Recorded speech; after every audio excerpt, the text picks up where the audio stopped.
Hello everyone, कैसे हैं आप सभी। आई होप आप सभी ठीक होंगे। अस्सलाम वालेकुम, नमस्ते, Sat Sri Akal, whatever you feel connected with me. Ayesha एवन क्लासेस में आपका बहुत बहुत स्वागत है। देखिए, प्लीज़ मेरे चैनल को लाइक कर दीजिए, शेयर कर दीजिए, सब्सक्राइब कर दीजिए, क्योंकि आप मुझे देख तो बहुत अच्छे से रहे हो, लेकिन आप मुझे सब्सक्राइब नहीं कर रहे हो। और मैं पूरी वीडियो में सिर्फ पढ़ाती हूँ और लास्ट में बोलती हूँ या शुरू में बोलती हूँ सब्सक्राइब के लिए। प्लीज़ आप मेरे सब्सक्राइब करिए। और मैं आपको बताना चाहती हूँ कि मैं आज आपके सामने ट्वेल्थ क्लास का जो है इकाई में ये चैप्टर है हमारा, इकाई, राइट। इकाई में है तो इकाई इसकी 3 है। फर्स्ट इकाई में 4 चैप्टर है, 1, 2, 3 एंड 4। आज मैं आपके सामने 4 लाई हूँ और ये कंप्लीट चैप्टर मैं आपको करवा दूंगी इसी वीडियो में, आई होप करती हूँ। ओके, अब इसके बाद आएगा इकाई 2, इकाई सेकंड, है ना। इकाई सेकंड आएगी और इकाई सेकंड में आपका फर्स्ट चैप्टर आएगा। ओके, और फिर इकाई थर्ड आएगी। ठीक है, तो आपको अभी आज जो है वो इकाई फर्स्ट जो है मैं कंप्लीट करवा दूंगी। ओके, तो प्लीज़ मेरे चैनल को लाइक कर दीजिए, शेयर कर दीजिए, सब्सक्राइब कर दीजिए और जल्दी से बताइए कि आपको ये वीडियो पसंद आ रही है या नहीं आ रही है। और जो मेरी वॉइस की तारीफ़ करे हैं, thank you so much everyone. आपको मेरी वॉइस पसंद आ रही है।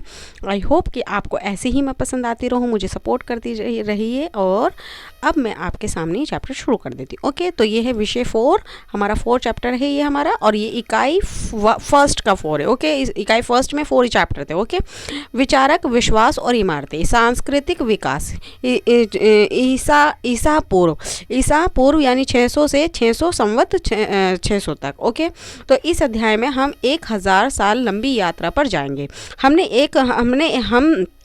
इसमें हम दार्शनिकों के बारे में पढ़ेंगे। यह जानने की कोशिश करेंगे कि उन्होंने समाज में अपनी स्थिति को समझने का क्या प्रयास किया।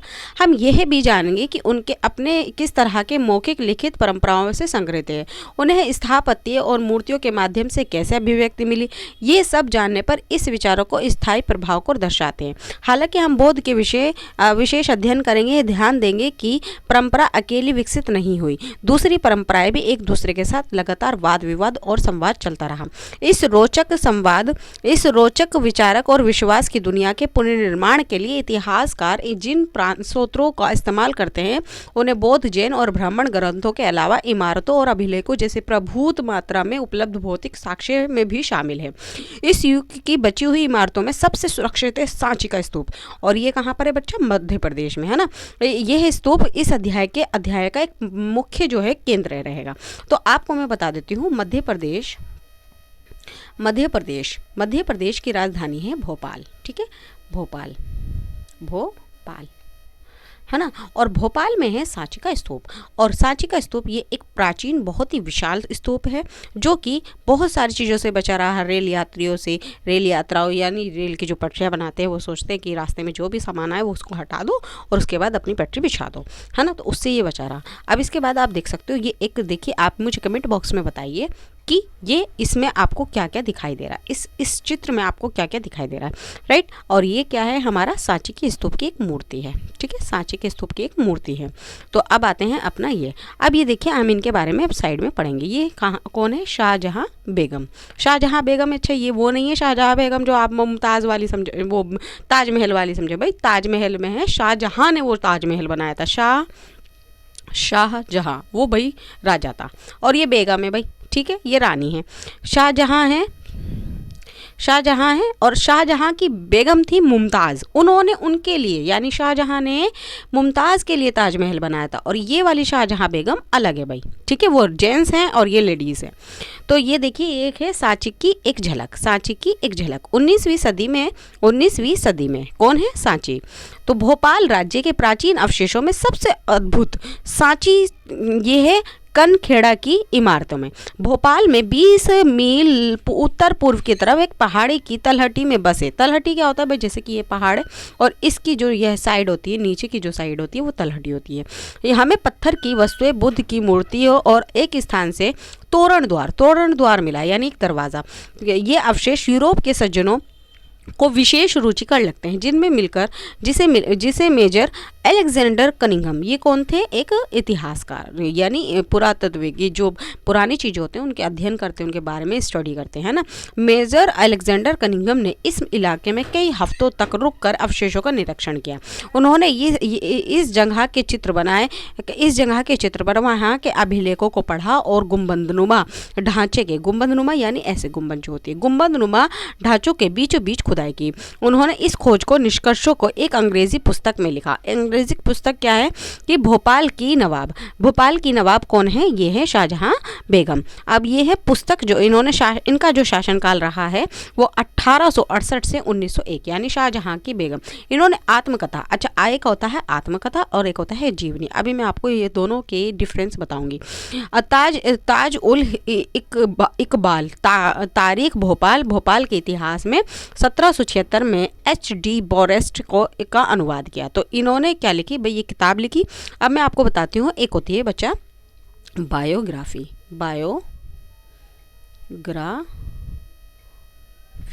बायोग्राफी का मतलब होता है जीवनी, और जीवनी ये क्या करता है, एक व्यक्ति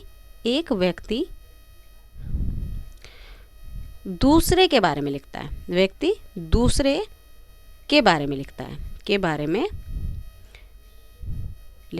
है ना, लिखता है। सपोज फॉर एग्जाम्पल उदाहरण कि आपने अपनी जो जीवनी है वो किसी अपने दोस्त से लिखवा ली, और अपनी जीवनी को अपने दोस्त से लिखवाया ना, तो आपकी जो जीवनी है वो बायोग्राफी यानी जीवनी कहलाएगी, बायोग्राफी। ओके, सपोज एक और उदाहरण देखिए, गांधी जी के बारे में किसी और ने लिखा, तो यानी वो जीवनी है, यानी उनके बारे में किसी और व्यक्ति ने उनके बारे में एक पुस्तक लिख दी, तो वो जीवनी कहलाएगी। ओके, अब ये होता है जीवनी, और एक होती है ऑटोबायोग्राफी, राइट। ऑटोबायोग्राफी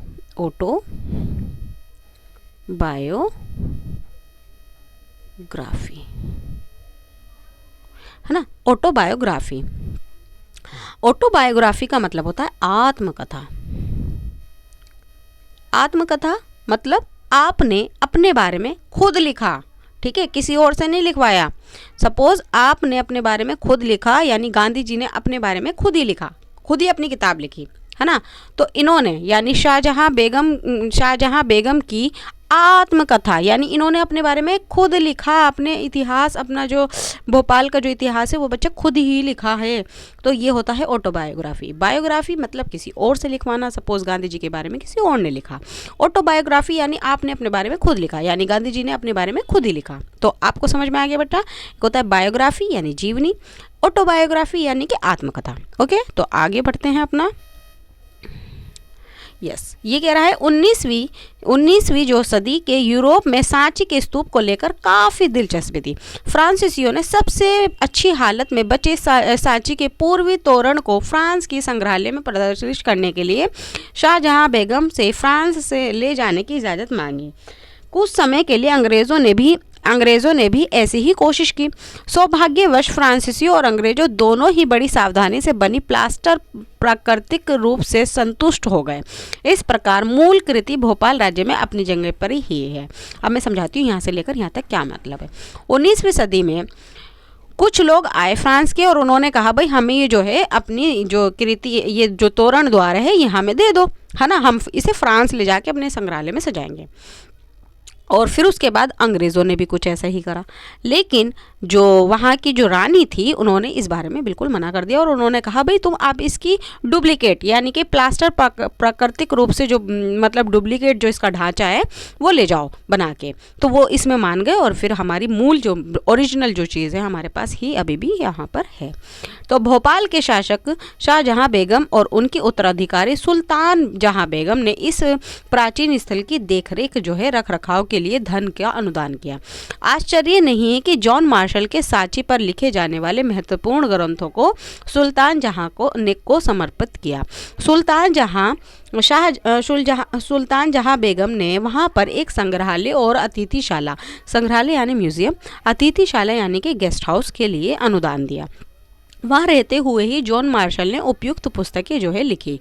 इन पुस्तकों के विभिन्न खंडों के प्रकाशन में भी सुल्तान जहां बेगम ने अनुदान दिया। देखो, एक तो इन्होंने इसके ही यानी सांची के स्तूप के देखभाल के लिए, फिर उन्होंने लाइब्रेरी भी बनवाई, अतिथिशाला, यानी वहाँ आके लोग बात देखे, बैठे, समझे, इसको पढ़े। और जॉन मार्शल जो आए उन्होंने भी यहाँ पर ही लाइब्रेरी में बैठ के पुस्तकें लिखी। विभिन्न खंडों के प्रकाशन में भी सुल्तान जहां बेगम ने भी अनुदान दिया। अब जो बुक्स लिखी जा रही हैं उनके लिए भी जो है मैम जो रानी हैं वो क्या दे रही हैं, दान दे रही हैं। ठीक है, इसलिए यदि इस स्तूप समूह बना रहा तो इसके पीछे कुछ विवेकपूर्ण निर्णय की भूमिका है। शायद हम इस मामले में भी भाग्यशाली रहे कि इस स्तूप पर किसी रेल ठेकेदार या निर्माता की नज़र नहीं पड़ी।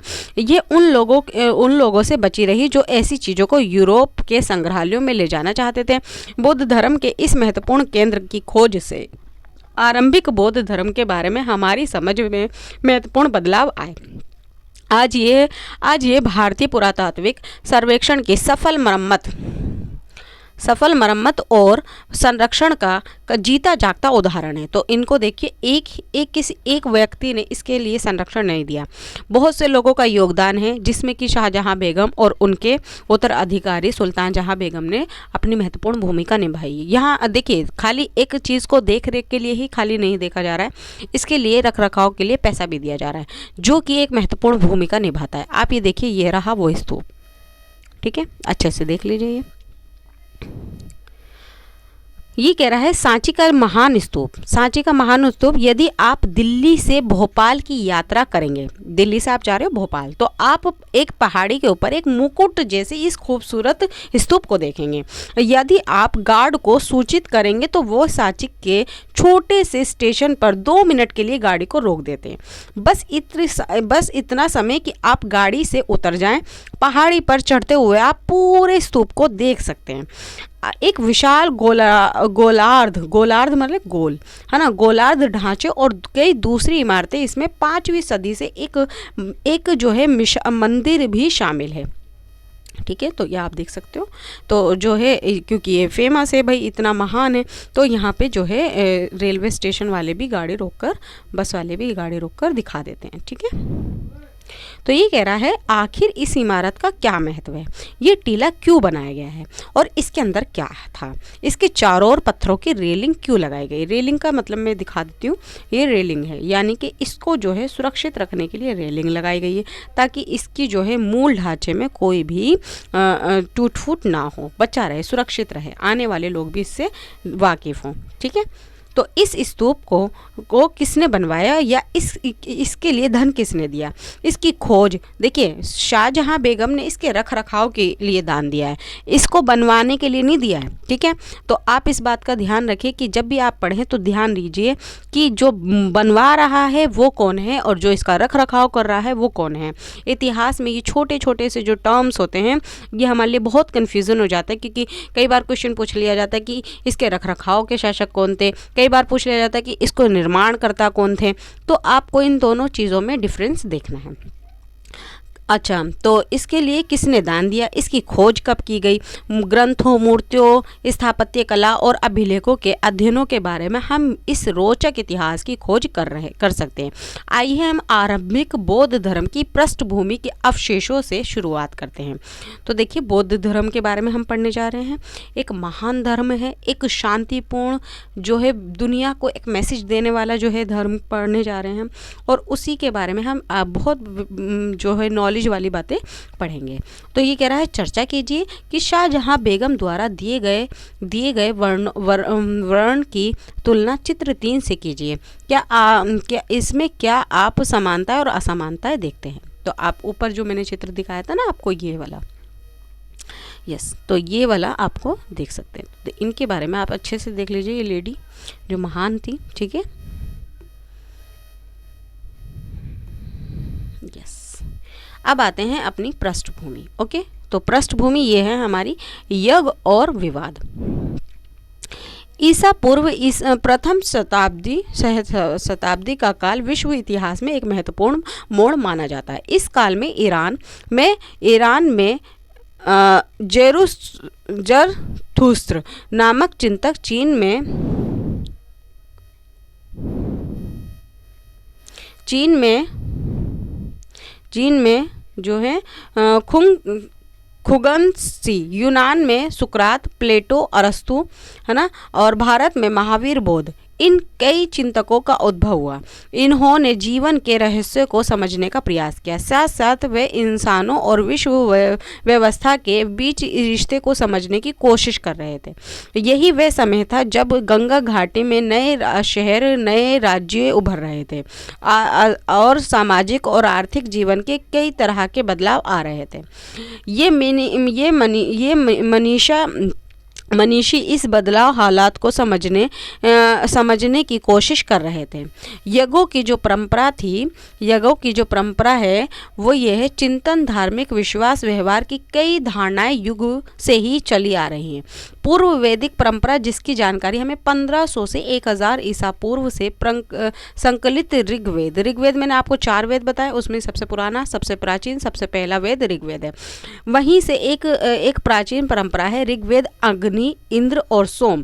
तीनों देवताओं के बारे में मैंने बताया 6 क्लास में, अग्नि, इंद्र और सोम। ये तीनों किस किस के देखता, देखो अग्नि जो है वो अग्नि के यानी आग के, इंद्र वर्षा के और सोम पृथ्वी, है ना, पेड़ वृक्ष के। देवताओं की स्मृति का संग्रह है। यज्ञों के इस स्रोतों का उच्चारण किया गया है और लोग मवेशी, बेटे, स्वास्थ्य, लंबी आयु आदि के लिए प्रार्थना करते थे। शुरू में यज्ञ समूह रूप में किए जाते थे। बाद में लगभग 1000 ईसा पूर्व से 500 ईसा पूर्व कुछ यज्ञ घरों के मालिकों द्वारा किए जाते थे। राजसूर्य जो है, राजसूर और अश्वमेघ जैसे जटिल यज्ञ सरदार और राजा द्वारा किए जाते थे। इसके अनुष्ठान के लिए उन्हें ब्राह्मणों, पुरोहितों पर निर्भर रहना पड़ता था। राजसूर का मतलब है राजा के जो है सूर्य के समान जो है माना जाता था, वो अपने वर्चस्व को दिखाने के लिए यज्ञ करते थे। और अश्वमेघ यज्ञ मैंने बताया कि एक घोड़ा छोड़ दिया जाता था और जिस भी राज्य से वो गुजरता था, अगर उस राज्य का सरदार या राजा उसको रोक लेता था तो उसको मतलब है, रोकने का मतलब है आपको जो है युद्ध में आमंत्रित किया गया है। अब आप युद्ध करोगे उस राजा से जो यज्ञ कर रहा है, और अगर उसने जाने दिया तो इसका मतलब है आप यज्ञ में शामिल हो गए मेरे साथ, अब आप भी मेरे साथ आप यज्ञ कर रहे हो, ठीक है। तो ये यज्ञ का, अश्वमेघ यज्ञ का मीनिंग होता था।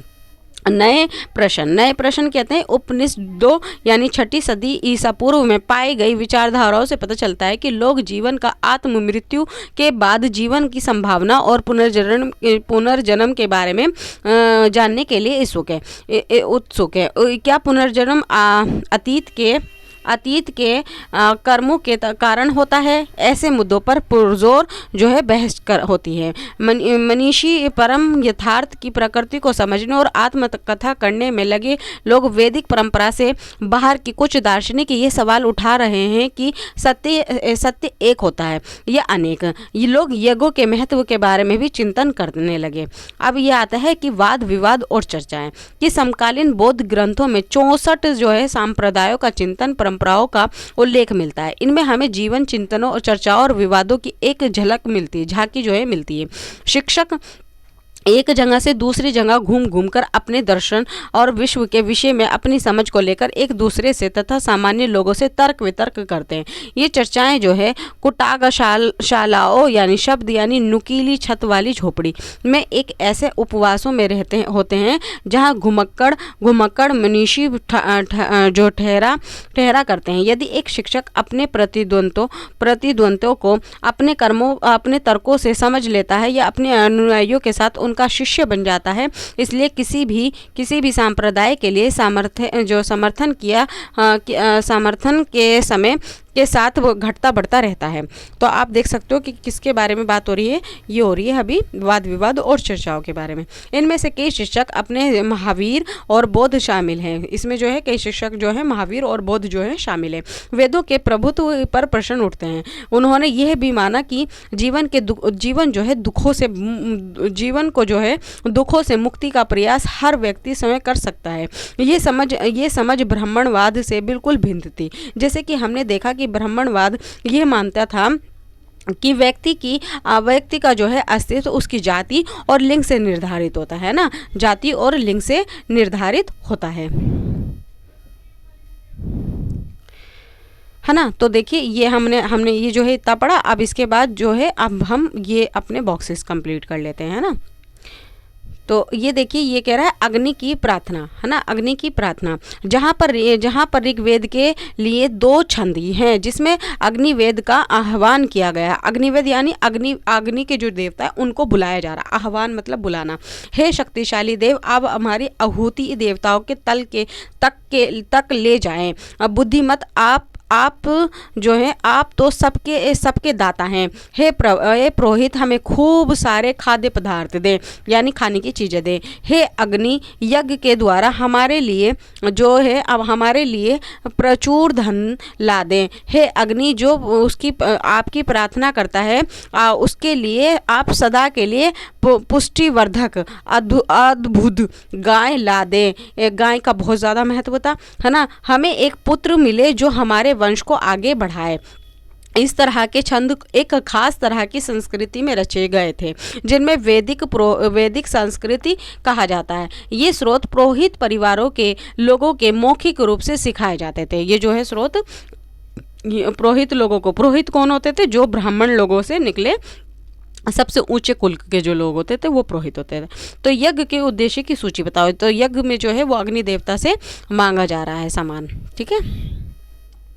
अब दूसरा आता है कि उपनिषदों की कुछ पंक्तियाँ। यहाँ पर संस्कृत भाषा में रचित लगभग 6ठी सदी ईसा पूर्व के छंद उपनिषद में से श्लोक दिए गए हैं। तो यहाँ पे कह रहा है आत्मा की प्रकृति, ये आत्मा धान या यज्ञ या सरसों या बाजरों के बीच की गिरी से भी छोटी है। मन के अंदर छिपी मेरी यह आत्मा पृथ्वी से भी विशाल, क्षितिज मतलब आसमान, क्षितिज से भी विस्तृत, स्वर्ग से भी बड़ी है और इन सभी लोगों से भी बड़ी है। लोको मतलब जो धरती लोक होता है, लोक मतलब जो ब्रह्मांड है, ये पूरा एक लोक है, अलग अलग लोक है। इसमें से एक पृथ्वी एक लोक है ना। सच्चा यज्ञ यानी यह पवन यानी हवा जो बह रहा है, निश्चय ही ये एक यज्ञ है। बहते बहते यह सबको पवित्र करता है, इसलिए यह वास्तव में यज्ञ है ना। I am sorry.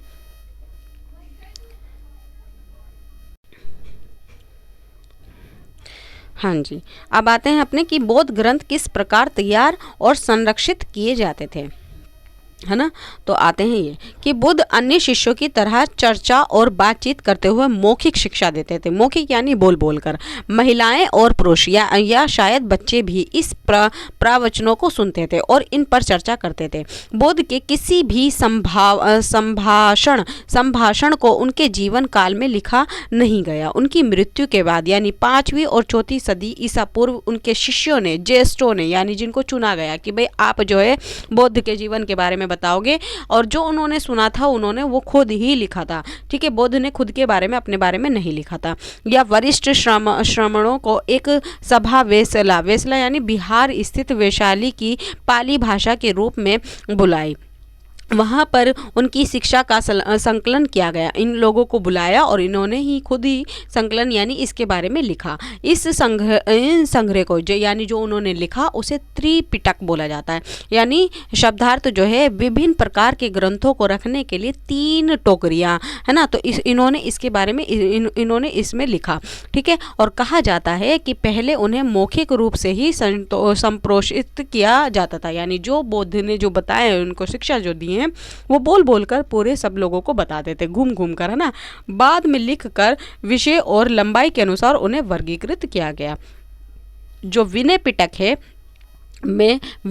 है जो में संघ या बौद्ध मठों में रहने वाले लोगों के लिए नियमों का संग्रह है। यानी जो बौद्ध के लिए जो अपने जीवन को बौद्ध के जीवन के लिए समर्पित कर देता है और जाके वो मठों में रहता है ना। उसमें विनय पिटक में किसके बारे में है? बौद्ध के मठों में जो लोग रहते हैं उनके नियमों के बारे में है। बुद्ध की शिक्षाएं सुत्त पिटक में रखी गई हैं। सुत्त पिटक या 3 टोकरियां है ना। तो पहली विनय पिटक हो गई, दूसरी सुत पिटक हो गई, यानी सुत पिटक में क्या है बेटा, शिक्षाएं, यानी उन्होंने जो शिक्षाएं हमें देने को कहा गया है ना। और दर्शन से जुड़े विषय यानी अभिधम्ब पिटक में रखे गए हैं। दर्शन यानी जो उन्होंने देखा सुना और ज्ञान को जो बताया। हर पिटक के अंदर कई ग्रंथ होते हैं। बाद के युग में बौद्ध विद्वानों ने इन ग्रंथों पर टीकाएं लिखी, है ना। जब बौद्ध ग्रंथ धर्म श्रीलंका जैसे अन्य इलाकों में फैला तो दीप वंश यानी दीप का इतिहास और महावंश यानी महान इतिहास जैसे क्षेत्र विशेष के बौद्ध इतिहास को लिखा गया।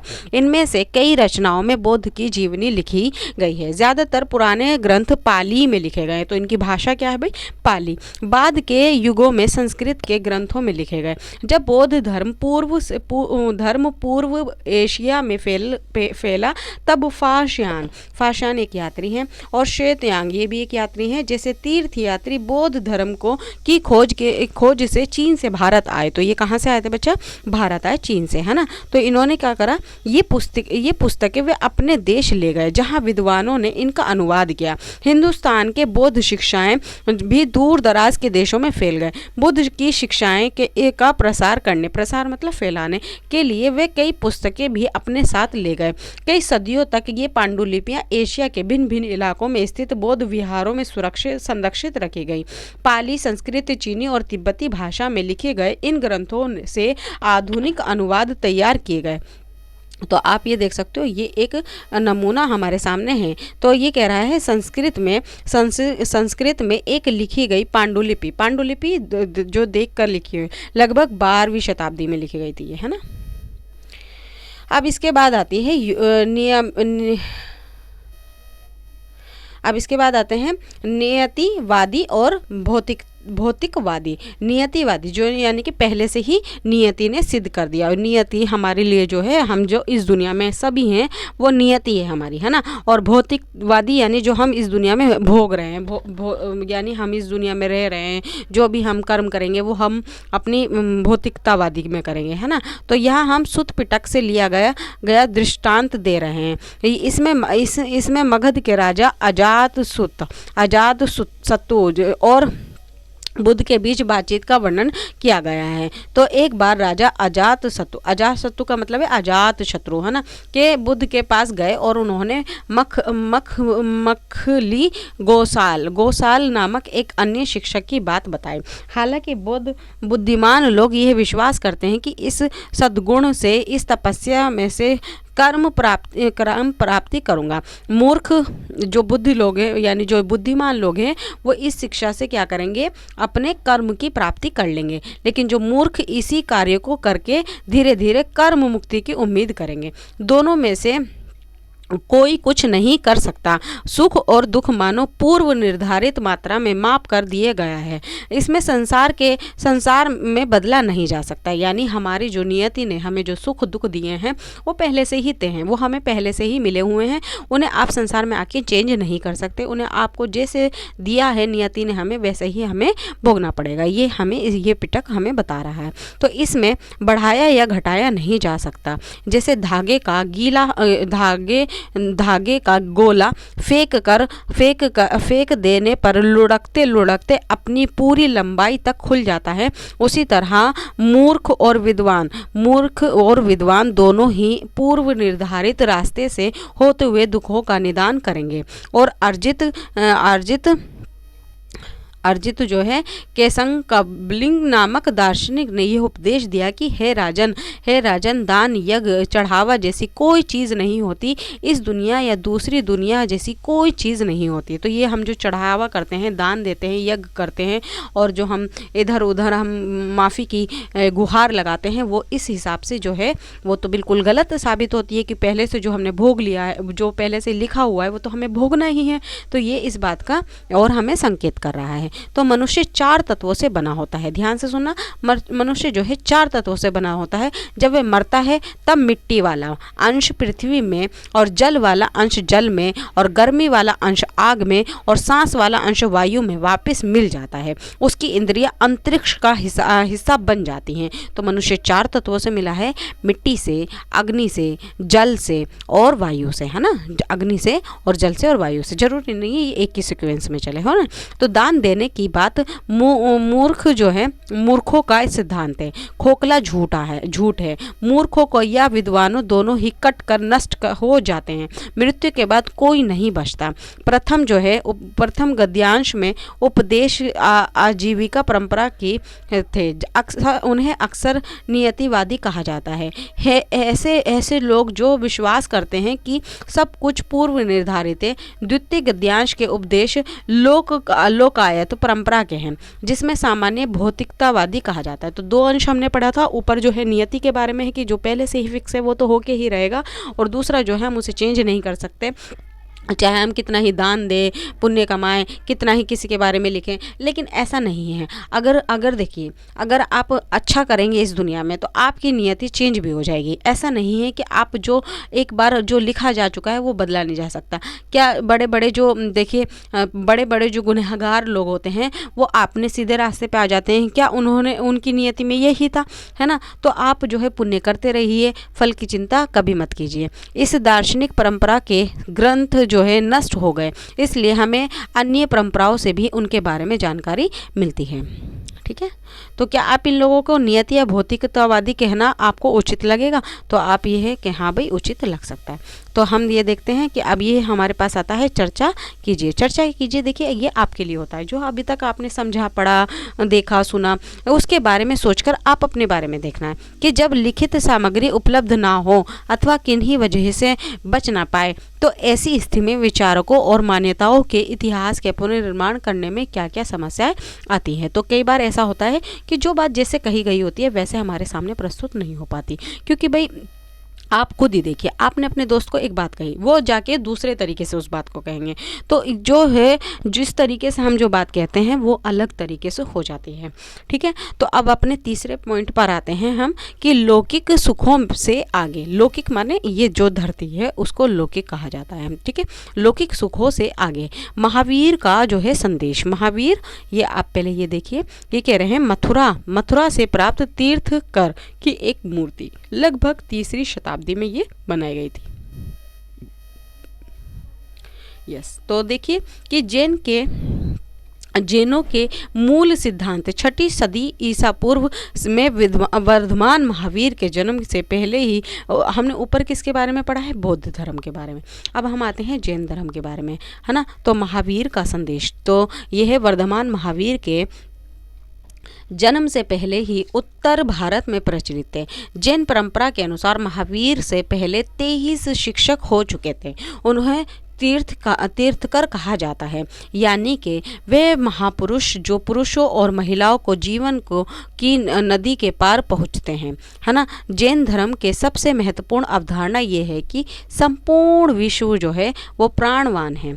यह माना जाता है कि पत्थर, चट्टान और जल में भी जीवन होता है। जीवों के प्रति अहिंसा, खासकर इंसानों, जानवरों, पेड़ पौधों और कीड़े मकोड़ों को ना मारना जैन धर्म जो है जैन दर्शन का मुख्य केंद्र बिंदु है। वस्तुतः जैन अहिंसा के सिद्धांत से परिपूर्ण यानी भारतीय चिंतक परंपरा को प्रभावित किया है। जैन मान्यता के अनुसार जैन और जन्म और पुनर्जन्म का चक्र जो है कर्म के द्वारा निर्धारित होता है। कर्म के चक्र से मुक्ति के लिए त्याग और तपस्या की जरूरत होती है। यह संसार के त्याग से ही संभव हो पाता है। इसलिए मुक्ति के लिए विहारों में निवास करना एक अनिवार्य नियम बन गया है। विहार मतलब जंगल, है ना। जैसे साधु और साध्वी, है ना, 5 व्रत करते हैं। हत्या ना करना, 5 व्रत ये हैं। जैन धर्म के बारे में 5 नियम है, आप ध्यान से समझना कि हत्या ना करना यानी किसी भी चीज़ की, किसी भी जानवर की, किसी भी वस्तु की जिसमें जान हो उसकी हत्या नहीं करनी। यहाँ तक कि चींटी दीमक को भी नहीं मारा जाता है ना। चोरी ना करना है ना, झूठ ना बोलना। पहला ये हो गया हत्या ना करना, दूसरा चोरी ना करना, तीसरा झूठ ना बोलना। ब्रह्मचारी अमृषा है ना, तो यानी आपको ब्रह्मचारी यानी एक साधु के रूप में रहना। और धन का संग्रह ना करना। धन का संग्रह यानी कोई भी पैसा दौलत नहीं रखनी अपने पास, और जो आपको खाना है वो मांग मांग कर आप खाइए अपने जीवन में, है ना।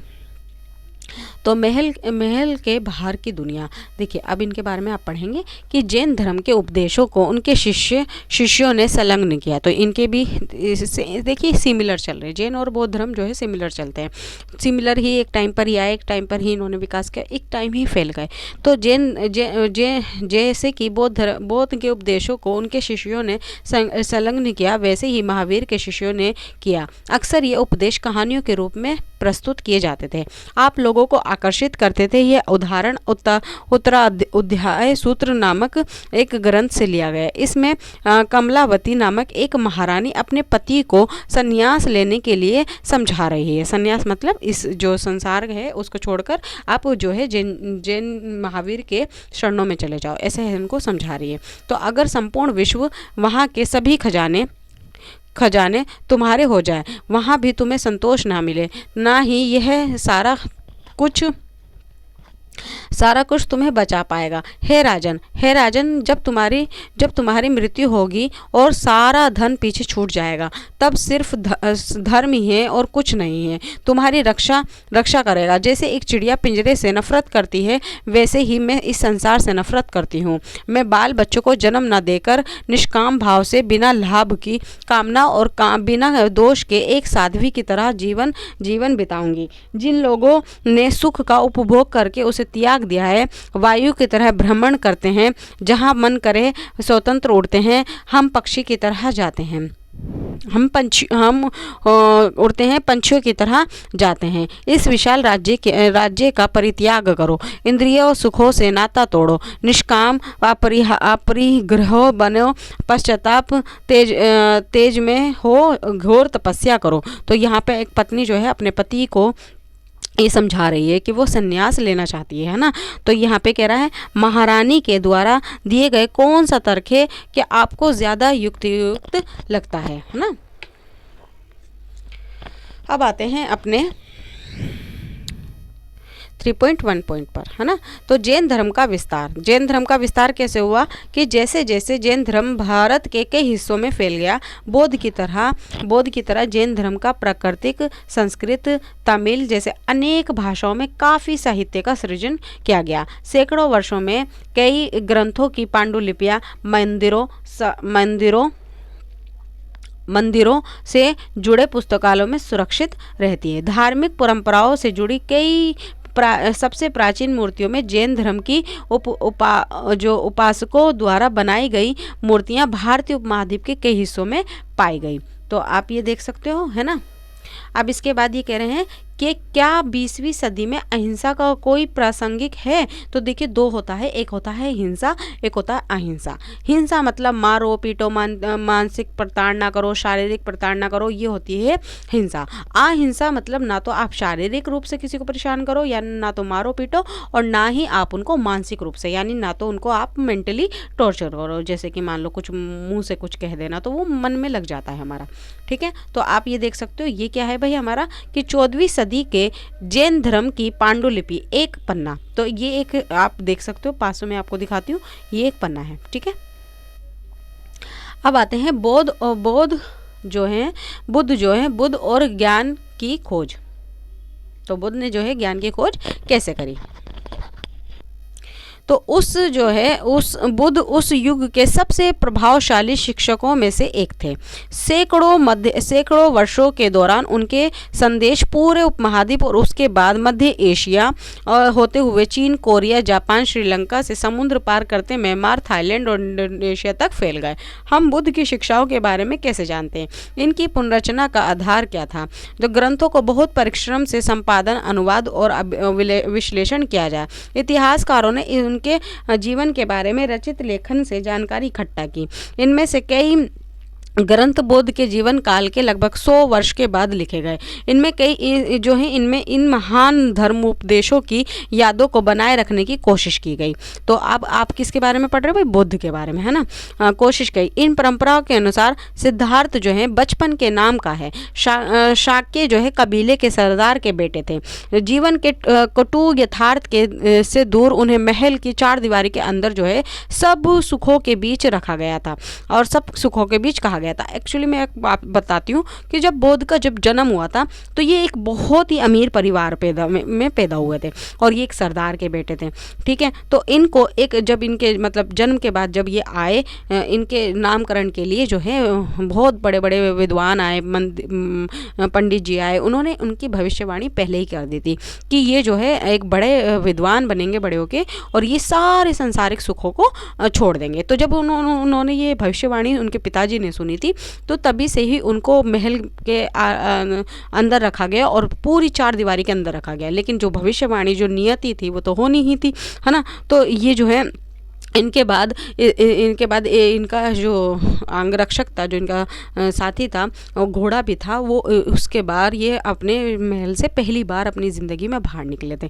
तो अब इनके बारे में आपको पढ़ाती हूँ मैं कि ये कह रहे हैं कि जो सिद्धार्थ है वो बचपन के नाम था और ये शाक्य कबीले के सरदार के बेटे थे। जीवन के कटु यथार्थ को दूर यानी इनके पिताजी ने हर चीज़ से इनको दूर रखा था, लेकिन ऐसा नहीं था। इन्हें महल में ही सारे रिश्ते, सारी सुविधाएं, सारे सुख, सारी दुनिया भर की ऐशो शोहरत सब महल में थी कि चार दीवारी के अंदर सब सुखों के बीच बड़ा किया। एक दिन क्या हुआ कि एक दिन अपने जो उन्होंने अपने एक रथकार को उन्हें शहर घुमाने के लिए मना लिया। बाहरी दुनिया को उनकी पहली यात्रा काफ़ी पीड़ादायक है। क्या हुआ ना, जैसे कि ये महल है और इसके चार दीवारी, तो ये ना ये हर बार यहाँ दीवारियों के पास आके यहाँ पे ये कहते थे इस दीवार के परे क्या है, पीछे क्या है। तो उनको कोई भी हर बार कोई ना कोई टाल देते थे। लेकिन एक बार उन्होंने एक रथकार को मना लिया और उसके बाद वो अपने बाहर जब गए घूमने तो उन्होंने देखो क्या क्या देखा कि उनकी पहली यात्रा काफ़ी पीड़ादायक रही। एक वृद्ध यानी एक बूढ़े व्यक्ति मिले। सबसे पहले ये क्वेश्चन आ जाता है कॉम्पिटिटिव एग्जाम में कि सबसे पहले बुद्ध ने किसको देखा था? तो किसको देखा था? एक बूढ़े व्यक्ति को, एक बीमार को, दूसरे व्यक्ति को देखा। एक बूढ़े व्यक्ति को उन्होंने कभी बूढ़ापा नहीं देखा था, है ना। एक बीमार को देखा। एक लाश को देखकर उन्हें गहरा सदमा पहुंचा। उसी क्षण उन्हें यह अनुभूति हुई कि मनुष्य के शरीर का क्षय या अंत निश्चित है। उन्होंने एक गृह त्याग किया सन्यासी को भी देखा, है ना। यानी उन्होंने एक गृह त्याग यानी घर को छोड़ने वाले एक सन्यासी को देखा। उसे मानो बुढ़ापे, बीमारी, मृत्यु से कोई परेशानी नहीं थी। उसे शांति प्राप्त कर ली थी। सिद्धार्थ ने निश्चय किया कि वे भी सन्यासी का रास्ता अपनाएंगे। तो ये तो बचपन में ही भविष्यवाणी हो चुकी थी, है ना। कुछ समय के बाद महल त्याग कर वे अपनी सत्य की खोज में निकल पड़े। सिद्धार्थ ने साधना के कई मार्गों का अन्वेषण किया, यानी कई जगह गए वो। इनमें से एक शरीर को अधिक से अधिक कष्ट देना, जिसके चलते वे मरते मरते बचे। इस अतिवाद तरीकों को त्याग कर उन्होंने कई दिनों तक ध्यान करते हुए एक अनंत ज्ञान प्राप्त किया। इसके बाद उन्होंने बुद्ध अथवा ज्ञानी व्यक्ति के नाम से जाना गया। बाकी जीवन उन्हें धर्म या समवयक जीवन यापन की शिक्षा दी। तो इन्होंने अपना गृह त्याग कर दिया था। फिर उसके बाद क्या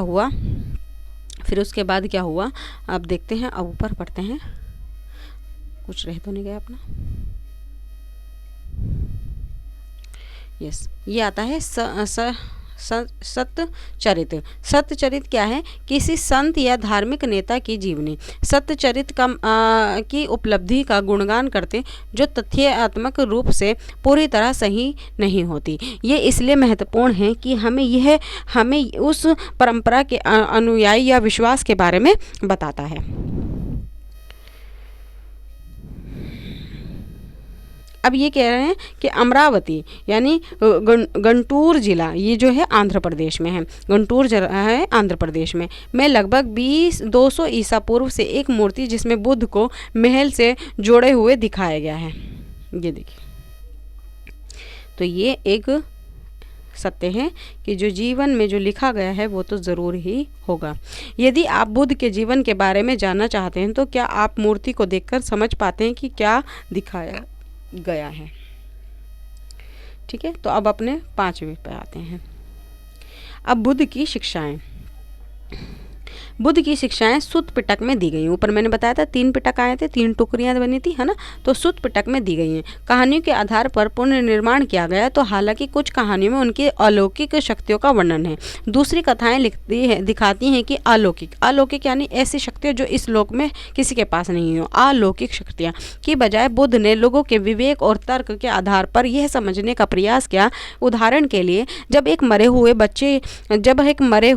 बच्चे की शोक मगन माँ जो है बुद्ध के पास आई, तो उन्होंने अपने बच्चे को जीवित करने की बजाय उस महिला को मृत्यु के अवश्य भावी होने की बात बताई। जब वो क्या बोला था कि एक माँ का एक बच्चा मर गया था, तो उन्होंने बोला था कि जाओ उस घर से एक अलसी के बीज लेकर आओ जिस घर में किसी की मृत्यु ना हो। ये तो वो घर सब लोग उसे बीज तो देने के लिए राजी थे, लेकिन जब वो बोलते थे कि मुझे ऐसे बीज चाहिए जिसके घर में किसी की मृत्यु ना हो, तो कोई भी उसको बीज नहीं दे पाया। तो उस बात को उसे सत्य के एहसास हुआ कि ऐसा कोई घर नहीं है जहाँ पे किसी की मृत्यु ना हुई हो। तो बुद्ध ने ये बात उनको समझाई थी।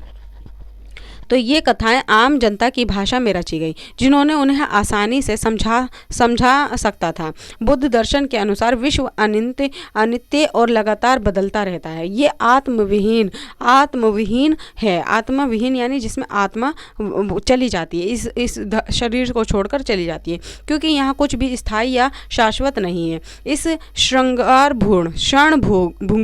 क्षणभंगुर यानी हम थोड़ी ही टाइम के लिए इस दुनिया में आए हैं। क्षणभंगुर दुनिया में दुख मनुष्य के जीवन का अंतर्निहित तत्व है, यानी हमें दुख तो भोगने ही पड़ेंगे जब इस दुनिया में हम आए हैं। तो घोर तपस्या और विषय सुक्ति के बीच मध्य मार्ग अपनाकर मनुष्य दुनिया के दुखों से मुक्ति पा सकता है। बौद्ध धर्म की प्रारंभिक परंपराओं में भगवान का होना ना होना अप्रासंगिक है। तो ये भगवान यानी ये मानते हैं कि भगवान हमारे ही अंदर हैं।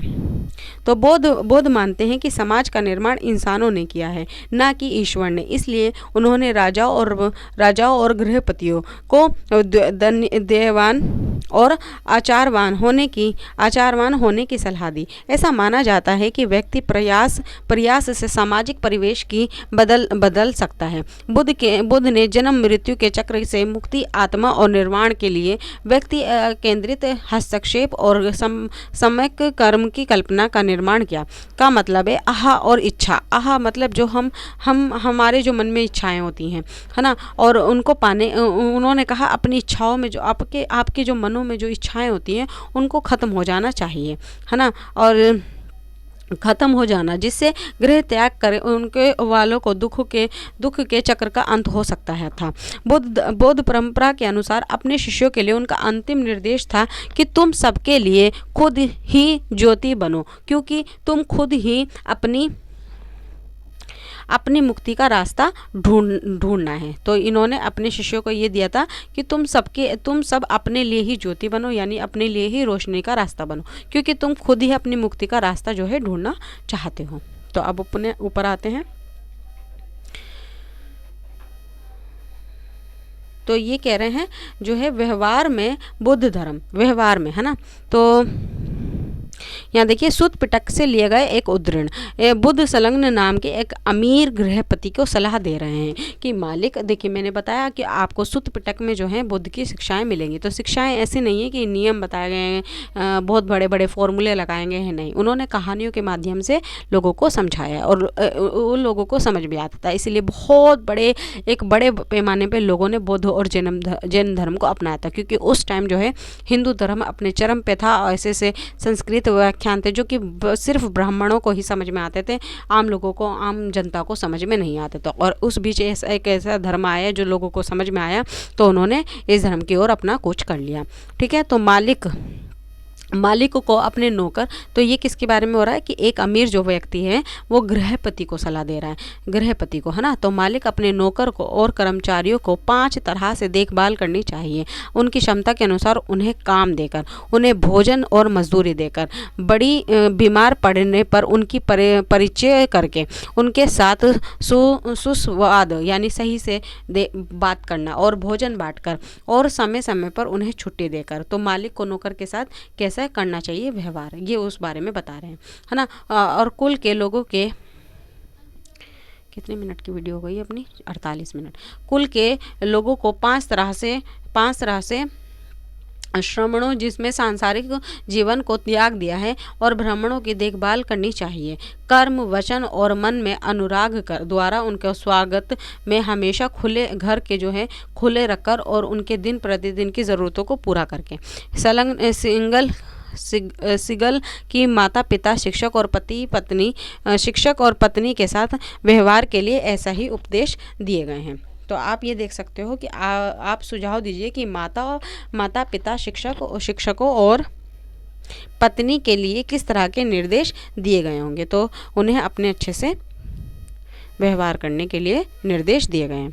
तो अब ये कह रहे हैं कि चर्चा कीजिए कि बुद्ध द्वारा सिगल को दी गई सलाह की तुलना अशोक द्वारा उसकी प्रजा यानी जो हमने अध्याय 2 में पढ़ा था कि उन्हें धर्म के द्वारा अपने प्रजा को कलिंग के बाद उसने मन त्याग दिया था कि मैं अब युद्ध नहीं करूँगा। उसने अपनी प्रजा को कहा था सब प्रेम से रहें, सब पास में रहें, सब खुश रहें, तो ये दिया था। तो इसी तरह बुद्ध ने जो दिया है, जो शिक्षा है वो कैसे दी गई है कि क्या आपको कुछ समानताएं और असमानताएं नज़र आती हैं। ठीक, अब आते हैं अपनी बुद्ध के अनुयायी यानी जो उनको मानते हैं।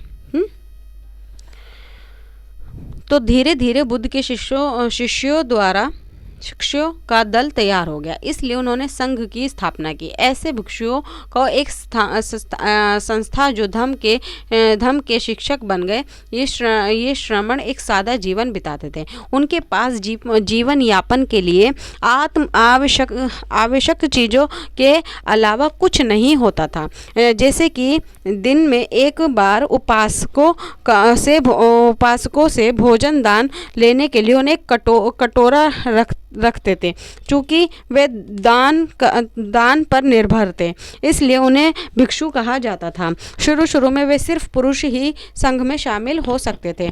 बाद में महिलाओं को भी अनुमति दे दी गई, है ना। बौद्ध धर्म के अनुसार बुद्ध के लोग प्रिय शिष्य आनंद ने जो है बुद्ध को समझकर महिलाओं में संघ में आने की अनुमति प्रदान की। बुद्ध की उपासना महाप्रजापति गौतमी संघ ने अपने आने वाली पहली भिक्षुणी बनी। तो ये पहली थी महाप्रजापति गौतमी। तो ये क्वेश्चन आ जाता है कि सबसे पहले बुद्ध में जो है पहली भिक्षुणी कौन बनी थी। भिक्षुणी और भिक्षुणी को दो होते हैं, है ना। तो कई स्त्रियां जो संघ में आई वे धम्म की उपदेशिकाएं बन गई। आगे चलकर वे थेरी बनी, जिनका मतलब है कि ऐसी महिला जिन्हें निर्वाण प्राप्त कर लिया हो, ना।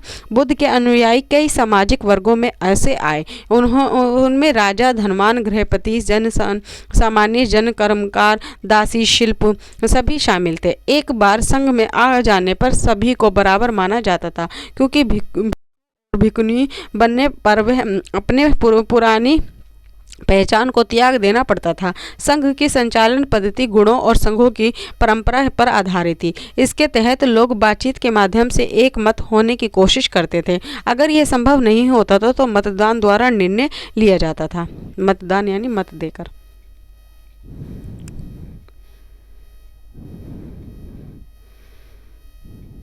बुद्ध के जीवन में उनकी मृत्यु के बाद भी बौद्ध धर्म जो है तेजी से फैला। इसका कारण था कि लोग समकालीन धार्मिक प्रथाओं से असंतुष्ट थे। उस युग में तेजी से हो रहे सामाजिक बदलावों में उन्हें उलझनों में बांध रखा था। बौद्ध शिक्षाओं में जन्म के आधार पर श्रेष्ठता की बजाय जिस तरह वे अच्छे आचरण और मूल्यों को महत्व दिया गया, उसमें महिलाओं और पुरुषों द्वारा धर्म की तरफ आकर्षित हुए खुद से छोटे और कमज़ोर लोगों की तरफ मित्रता और करुणा के भाव को महत्व देने के आदर्श काफ़ी लोगों को भाए। तो इसीलिए बौद्ध धर्म में लोग बाग आ गए। ठीक है, अब मैं ऊपर के जो हमारे कॉलम बच जाते हैं इन्हें मैं पढ़ देती हूँ।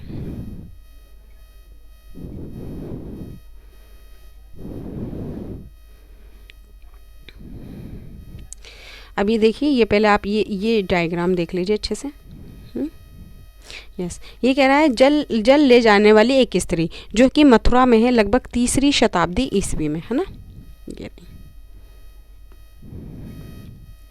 अब आते हैं अपने ये इस कॉलम में, ये क्या है, थेरी गाथा। अब ये क्या होता है समझिए इसको, ठीक है। ये एक ये जो है ये अनूठा बौद्ध ग्रंथ सुत्त पिटक का हिस्सा है। इसमें भिक्खुनियों द्वारा रचित छंदों का संलग्न किया गया है। इसमें महिलाओं की सामाजिक और आध्यात्मिक अनुभवों के बारे में अंतर्दृष्टि मिलती है। पुन्ना नाम की एक दासी अपने मालिक के घर के लिए प्रतिदिन सुबह नदी का पानी लाने जाती थी, जैसे कि मैंने आपको बराबर में दिखाया है ना। वहाँ वह हर दिन एक ब्राह्मण को स्नान कर्म करते हुए देखती थी। एक दिन उन्हें ब्राह्मण से बात की। निम्नलिखित पद्य की रचना पुन्ना ने की, जिसमें ब्राह्मण ने उनकी बातचीत का वर्णन किया। तो ये बातचीत हो रही है पुन्ना और उस ब्राह्मण के बीच।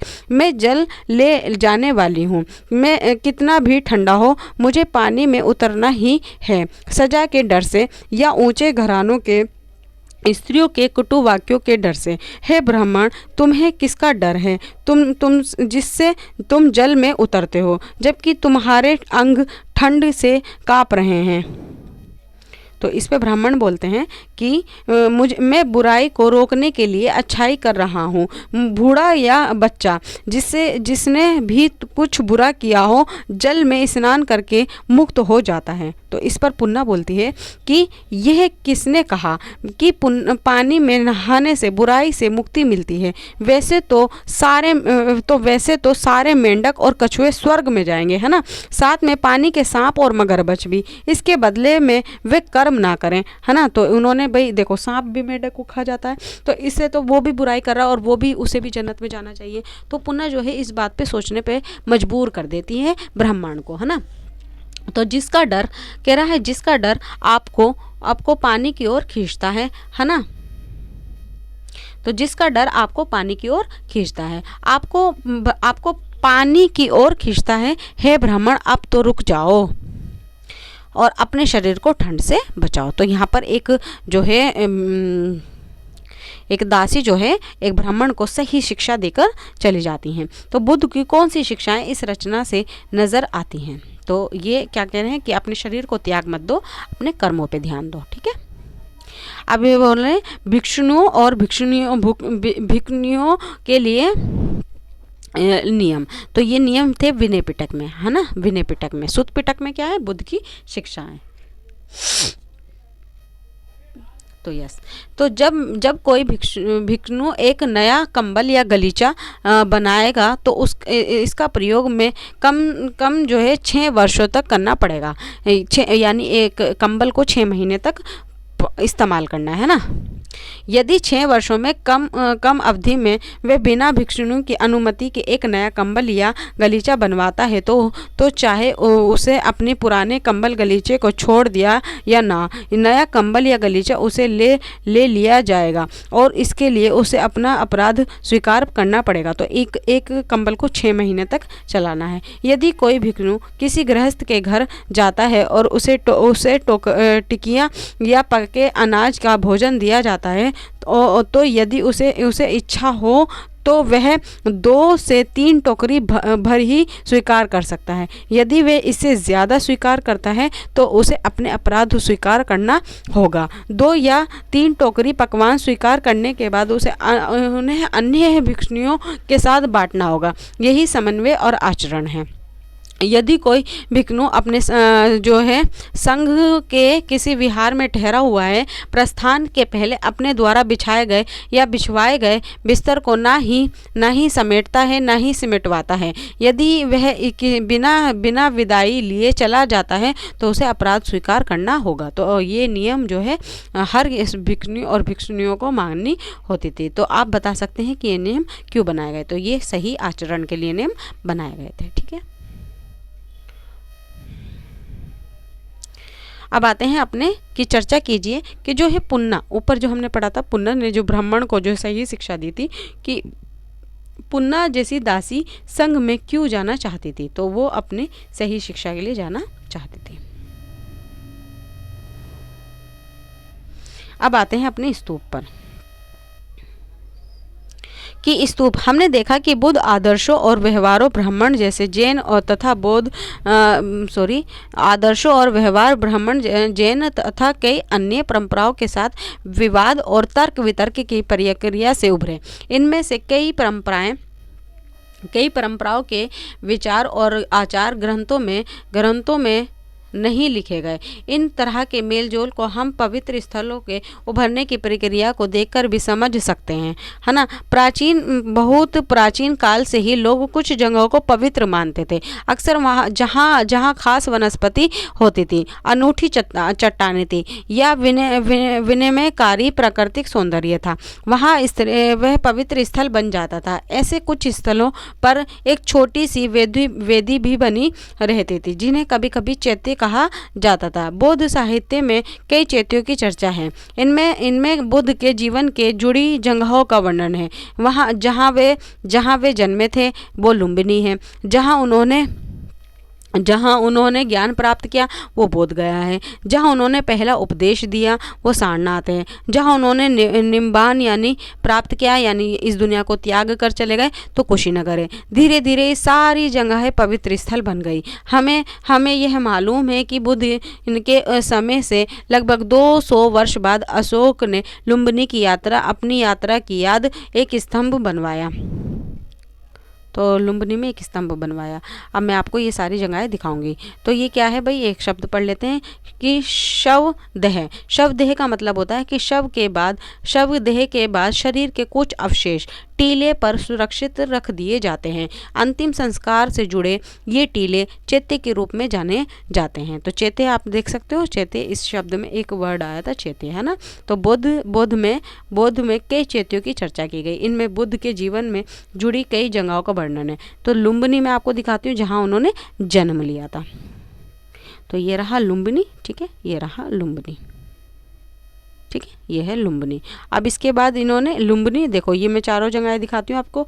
ये रहा सांची, सारनाथ, लुम्बिनी और बोधगया और लुम्बिनी, ठीक है। अब आते हैं स्तूप क्यों बनाए जाते थे। तो स्तूप क्यों बनाए जाते थे? स्तूप ऐसी कई जगहें थी जिन्हें पवित्र माना जाता था। इन जगहों पर बौद्ध से जुड़ी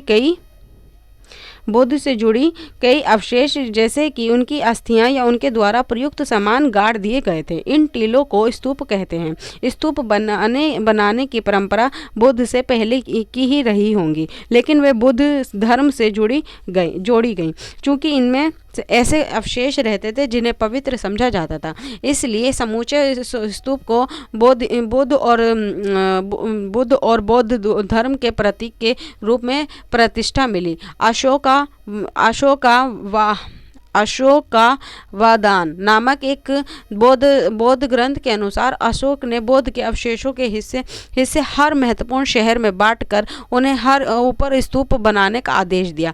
ईसा पूर्व सदी तक भरहुत, सांची, सारनाथ जैसी जगहों पर आप स्तूप बनाए जा चुके थे, है ना। तो स्तूप बनाए गए।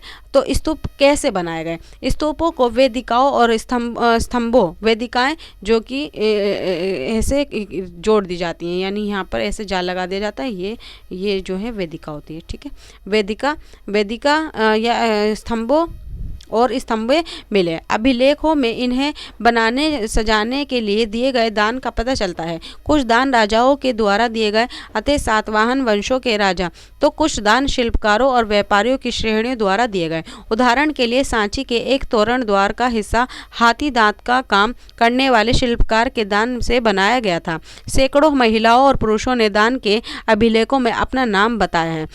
कभी कभी वे अपने गाँव या शहरों का नाम बताते हैं और कभी अपना पेशा, रिश्तेदारों के नाम भी बताते हैं। इन इमारतों को बनाने में भिक्षुओं और भिक्षुणियों ने भी दान दिया।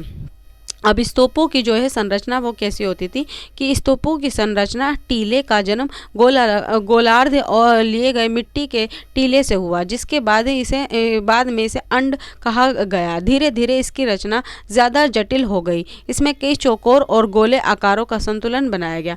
अंड के ऊपर एक हार्मिका होती थी। ये छज्जे जैसी ढांचा देवताओं के ऊपर एक प्रतीक था। हार्मिका से एक मस्तूल निकलता था जिसे इष्टि कहते थे, जिस पर अक्सर एक छतरी लगी होती थी। टीले के चारों ओर एक वेदिका होती थी जो पवित्र स्थल को सामान्य दुनिया से अलग करती थी। सांची और भरूच के प्रारंभिक स्तूप अलंकरण के हैं सिवाय इसके कि इसमें पत्थर की वेदिका और तोरण द्वार था। ये पत्थर की वेदिकाएं किसी बांस या कांठ से के घेरे के समान थी और चारों दिशाओं में खड़े तोरण द्वार पर खूब नक्काशी की गई। उपासक पूर्वी तोरण द्वार के पश्चिम प्रवेश करके टीले के दाएं तरफ रखे हुए दक्षिण वृत्तांत यानी परिक्रमा करते हैं। दक्षिण वृत्तांत यानी इस तरीके से घूमना, है ना, मानो वे आकार में सूर्य के पथ का अनुकरण कर रहे हों। बाद में स्तूप के टीले पर भी अलंकरण और नक्काशी की जाने लगी। अमरावती और पेशावर यानी पाकिस्तान में जो शाह की ढेरी से स्तूपों में ताख और मूर्तियां उत्कीर्ण करने की कला को काफ़ी उदाहरण मिलते हैं। तो ये चीज़ हमें बताई गई। तो आप देख सकते हो ये टीला है, ठीक है। तो ये कह रहा है सांची के स्तूप की, ये महास्तूप की योजना, ये उस समय इमारत की समतलीय परिक्षेप में दिखाया गया है, ठीक है। तो पहले मैं अब जो कॉलम रह गए हैं हमारे वो मैं पढ़ देती हूँ, है ना। तो पहले मैं दोबारा से ही मैप दिखा देती हूँ आपको। ये कह रहा है मैप, ये जो महत्वपूर्ण बौद्ध स्थल बताए गए हैं। तो ये है सिंधु, ये है गंगा, ये है यमुना, ये है नदियाँ, ठीक है। अब इसके बाद हमारे पास ये है लुम्बिनी, ये है श्रावस्ती, ये है सारनाथ, भरहूत, कुशीनगर, बोधगया और बराबर। अब ये है नर्मदा नदी, सांची, है ना, महानदी, गोदावरी, अजंता, नासिक, जुन्नार, कर्ले, नागार्जुन कोंडा, है ना, और अमरावती और कृष्णा, ठीक है। और ये गोदावरी नदी, ठीक है। अब इसके बाद हमारा ये कॉलम आता है कि स्तूप क्यों बनाए गए थे, है ना।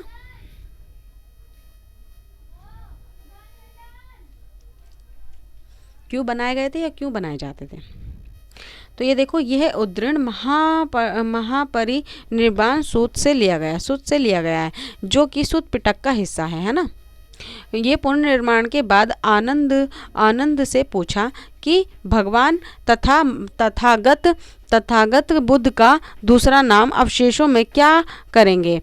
तो बुद्ध ने कहा, तथागत के अवशेषों को विशेष मंदिर देखकर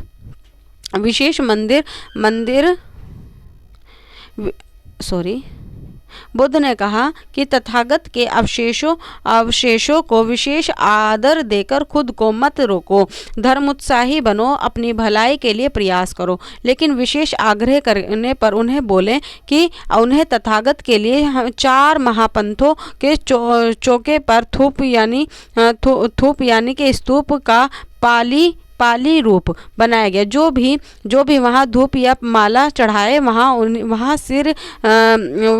सिर नवाएगा, वहाँ पर हृदय में शांति लाएगा, उन सब के लिए वह चिरकाल का सुख और आनंद का कारण बनेगा, ठीक है। तो ये मैंने पढ़ दिया था आपको।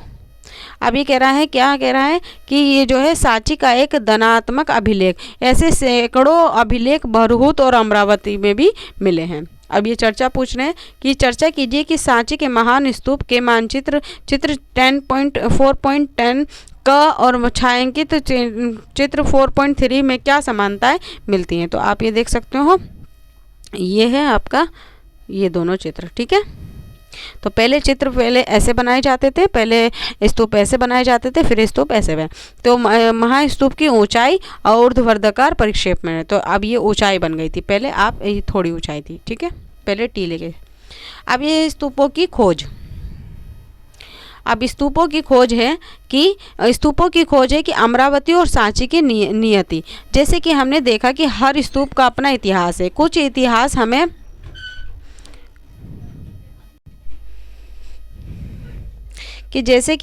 हर स्तूप का अपना इतिहास है।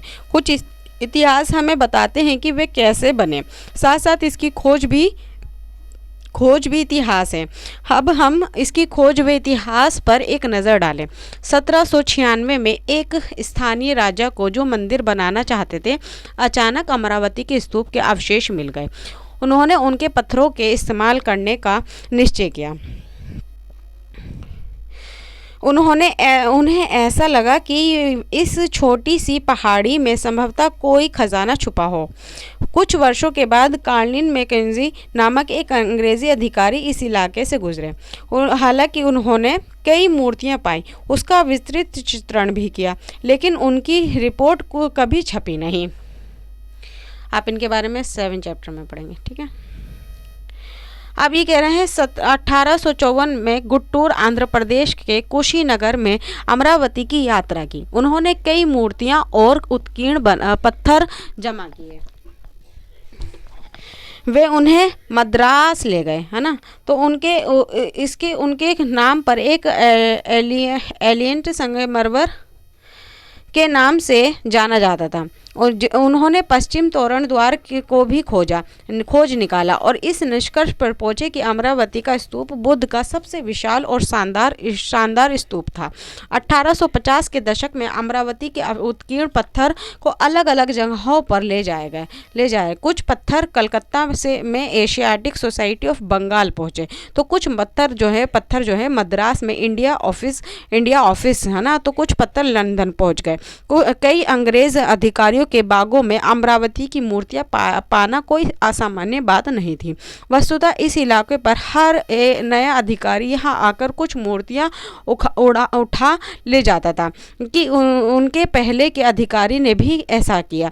पुरातत्वविदों एच कोल उस जो है मुट्ठी भर लोगों में से एक थे जो अलग सोचते थे। उन्होंने लिखा कि इस देश की प्राचीन कलाकृति की लूट होने देना मुझे आत्मघाती और असमर्थनीय लगती है। वे मानते थे कि संग्रहालयों में मूर्तियों को प्लास्टर प्राकृतिक रखी जानी चाहिए,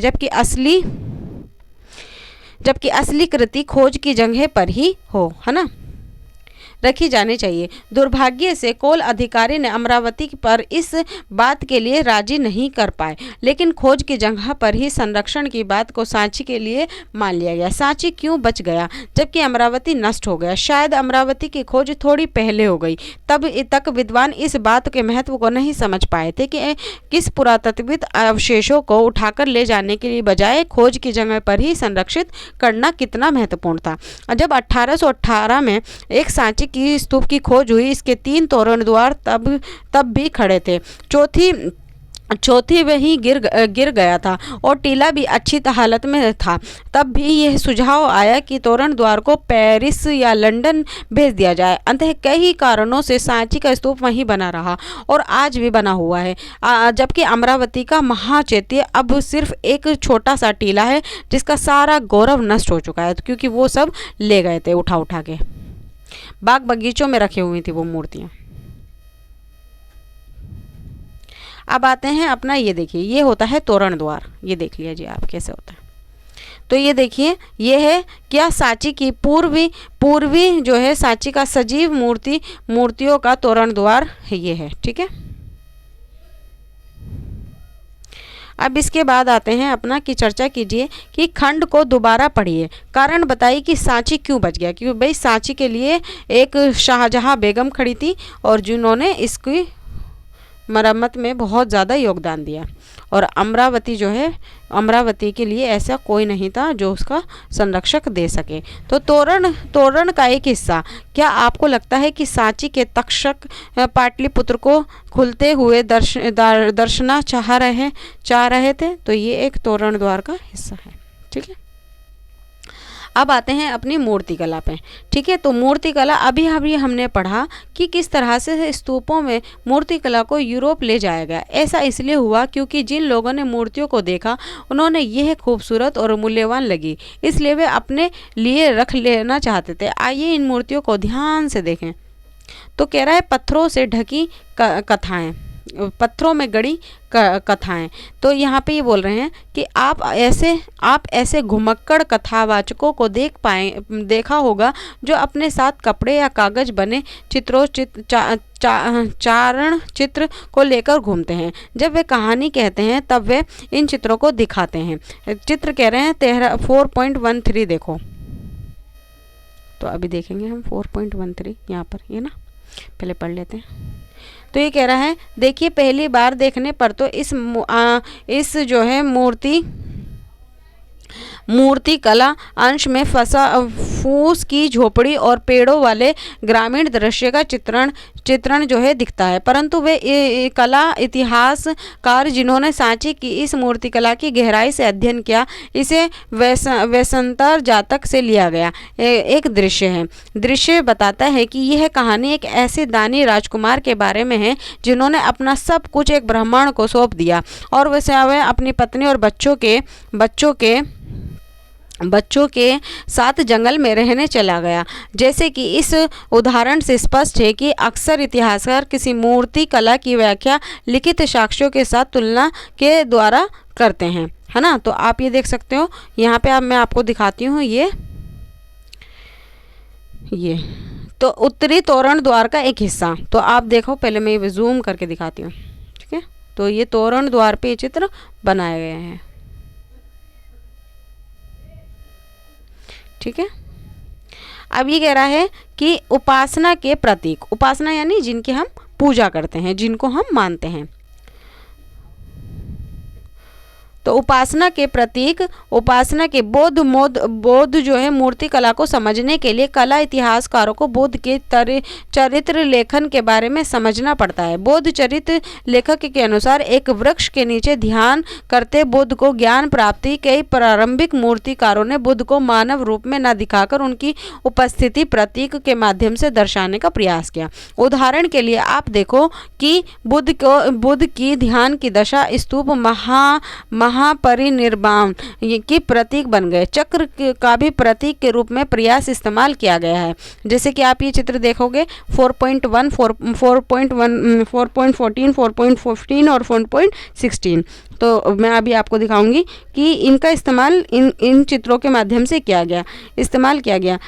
ये बुद्ध द्वारा सारनाथ में दिए गए पहले उपदेश का प्रतीक है। जैसे कि स्पष्ट है कि ऐसी मूर्ति का आरक्षक नहीं समझा जा सकता। उदाहरण के लिए पेड़ का तात्पर्य केवल एक पेड़ ना केवल वरन बौद्ध की जो है वे बुद्ध के जीवन का एक घटना का प्रतीक है। ऐसा प्रतीक का समझने के लिए ये ज़रूरी है कि इतिहासकार कलाकृति के निर्माताओं को परंपरा को जाने, ठीक है। तो अब मैं दिखाती हूँ आपको, ये है चित्र ये है 4.14 और ये है 4.15 और ये है 4.16, ठीक है। तो ये है, देखिए नीचे दिए गए दाईं और बौद्ध वृक्ष की खोज। तो ये है बौद्ध वृक्ष, ठीक है, सॉरी, ये है बौद्ध वृक्ष। तो ये है भाई, ये है 4.14, ठीक है, ये 4 पॉइंट और ये है 4.15 और ये है 6, ठीक है। तो ये है बौद्ध वृक्ष। तो यहाँ वृक्ष ना दिखाकर ये भाई प्रतीक के रूप में होगा कि ये बौद्ध का चेहरा ना दिखाकर ये किसके रूप में दिखा रहे हैं इनको, इनके वृक्ष के रूप में जिसमें इनको ज्ञान की प्राप्ति हुई है, ठीक है। अब दूसरे में क्या बोल रहे हैं कि ये कह रहे हैं चित्र में वृक्ष आसन उनके चारों ओर जन समुदाय के चित्रण पर ध्यान दीजिए। तो ये बौद्ध को क्या मान रहे हैं, अपने अनुयायी जिनको हम ये समान मान रहे हैं बुद्ध को, और इनसे ये इनको अपने ही ज्ञान में विलीन कर रहे हैं।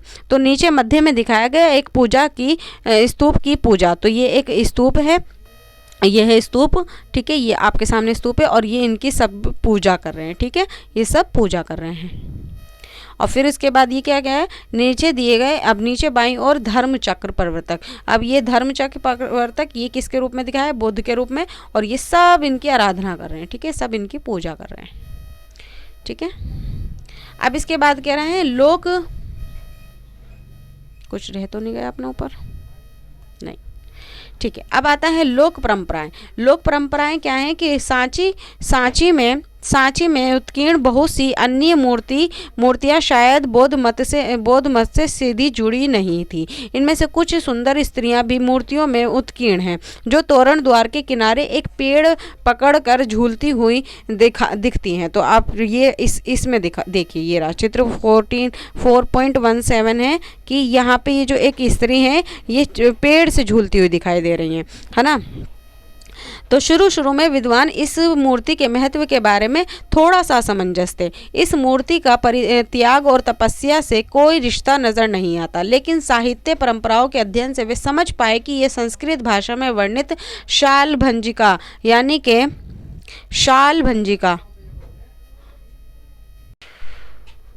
तो शालभंजिका की मूर्ति है। लोक परंपरा में ये माना जाता था कि इस स्त्री द्वारा छुए जाने से वृक्ष में फूल खिल जाते हैं और फल होने लगते हैं। ऐसा लगता है कि एक शुभ प्रतीक माना जाता है और इस कारण स्तूप के अलंकरण में प्रयुक्त हुआ। शालभंजिका की मूर्ति से पता चलता है कि जो लोग बुद्ध धर्म में आए उन्होंने बुद्ध पूर्व और बुद्ध धर्म से इतर दूसरे विश्वास प्रथाओं और धारणाओं से बुद्ध धर्म के समृद्ध किया। सांची की मूर्ति में पाए गए प्रतीक जो है वो चिन्ह निश्चय ही इन्हीं परंपरा से उभरे थे। उदाहरण के लिए जानवरों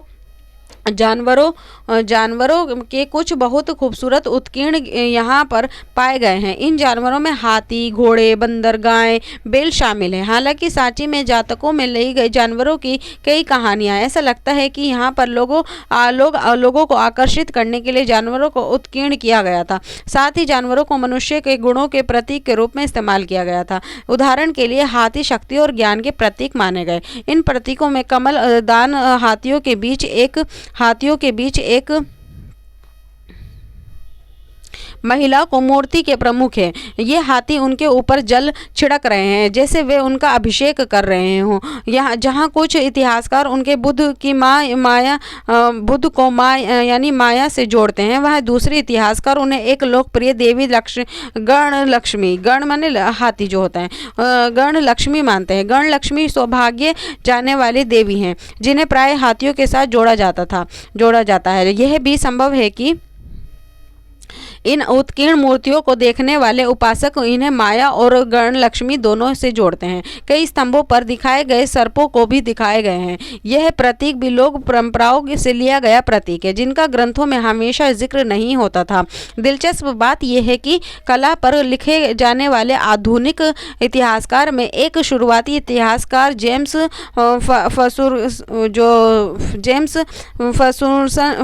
फर्गुसन ने सांची के वृक्ष और सर्प पूजा का केंद्र माना। वे बौद्ध साहित्य से अभिज्ञात थे। तब तक ज्यादातर बौद्ध ग्रंथ के अनुवाद नहीं हुए थे, इसलिए उन्होंने सिर्फ उत्कीर्ण मूर्तियों का अध्ययन करके अपने निष्कर्ष पर पहुंचे थे वो। ठीक है, तो अब हम ये जो चित्र हमें दिए गए हैं ये तो मैंने आपको बताया गया कि ये एक वृक्ष पर महिला है जो कि पेड़ों के लिए शुभ मानी जाती हैं। अब ये देखिए ये है एक वृक्ष और ये है इसके नीचे हाथी। तो ये कह रहा है सांची में एक हाथी। ठीक है, सांची में एक हाथी। अब ये नीचे बोल रहे हैं ये कौन है, ये हैं गण लक्ष्मी जो कि देखिए ये मानी जाती हैं कि ये जो है गण लक्ष्मी, ये बीच में दिख रही है आपको लक्ष्मी जी। ठीक है, ये है गण लक्ष्मी जो कि हाथियों के लिए देवी मानी गई हैं। फिर ये आते हैं अपना पिक्चर, ये देखिए ये है, ये कह रहा है सांची में सर्प। ये है सर्प के मुंह। ठीक है, ये 1 2 3 4 5 मुख वाले सर्प हैं ये, और ये सांप की जो है पूरे शरीर है। ठीक है, और फिर उसके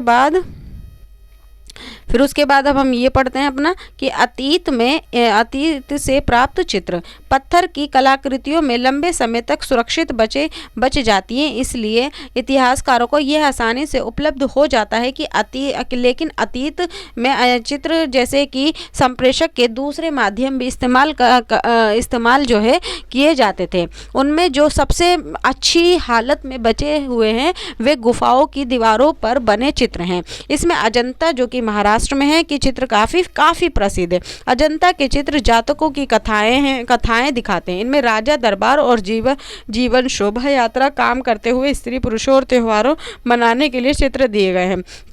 कलाकारों में त्रिविमक रूप के लिए आभा द्वेध तकनीक का प्रयोग किया है। कुछ चित्र बिल्कुल स्वाभाविक और सजीव प्रतीत होते हैं। तो आप देख सकते हो ये जो है अजंता की गुफाओं से मिले हुए चित्र हैं। अजंता कहाँ पर है, मुंबई यानी महाराष्ट्र में।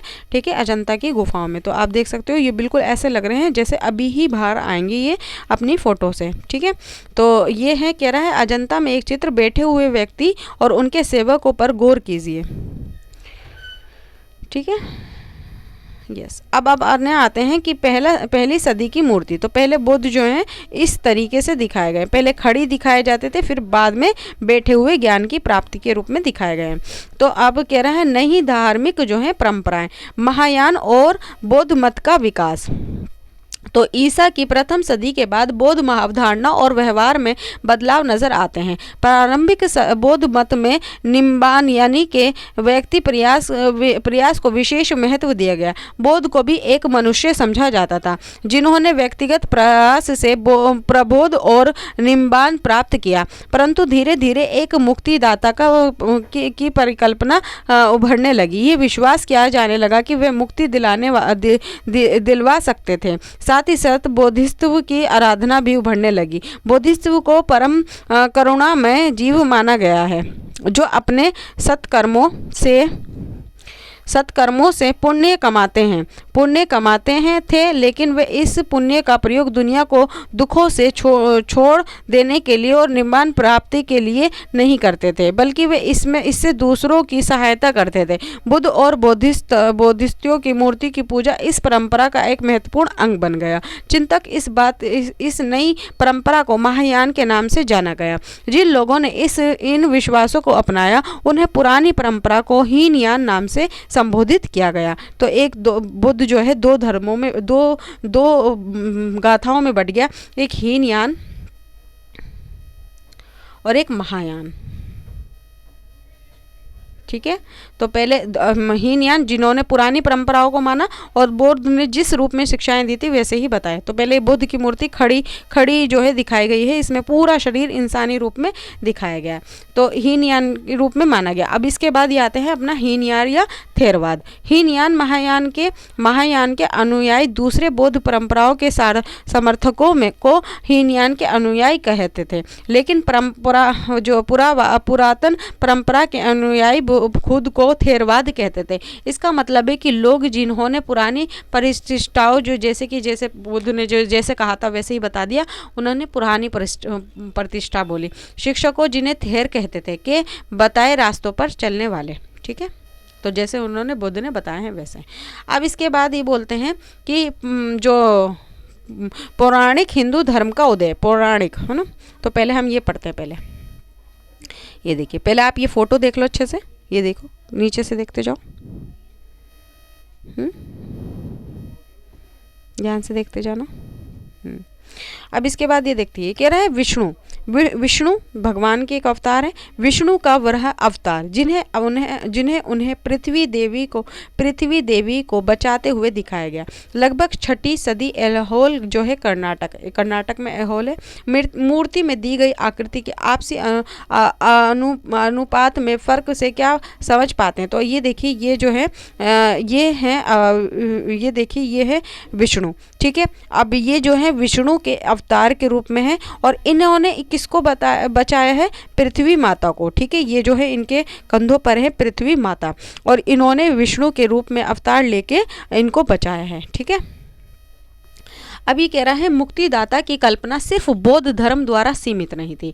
हम पाते हैं कि इस तरह के विशेष एक तरह ढंग से उन परंपराओं में भी विकास हो रहा था जिन्हें आज हिंदू धर्म के नाम से जाना जाता है। इनमें विष्णु यानी वह हिंदू परंपरा जिसने विष्णु के सबसे महत्वपूर्ण देवता माने जाते हैं, वे शैन्य यह संकल्पना जिन्हें शिव परमेश्वर यानी परंपराएं शामिल हैं। इसके अंतर्गत एक विशेष देवता की पूजा की खास महत्व दिया गया है। इस परंपरा की आराधना में उपासना और ईश्वर के बीच का रिश्ता प्रेम और समर्पण का रिश्ता माना जाता है। इसमें इसे भक्ति कहते हैं।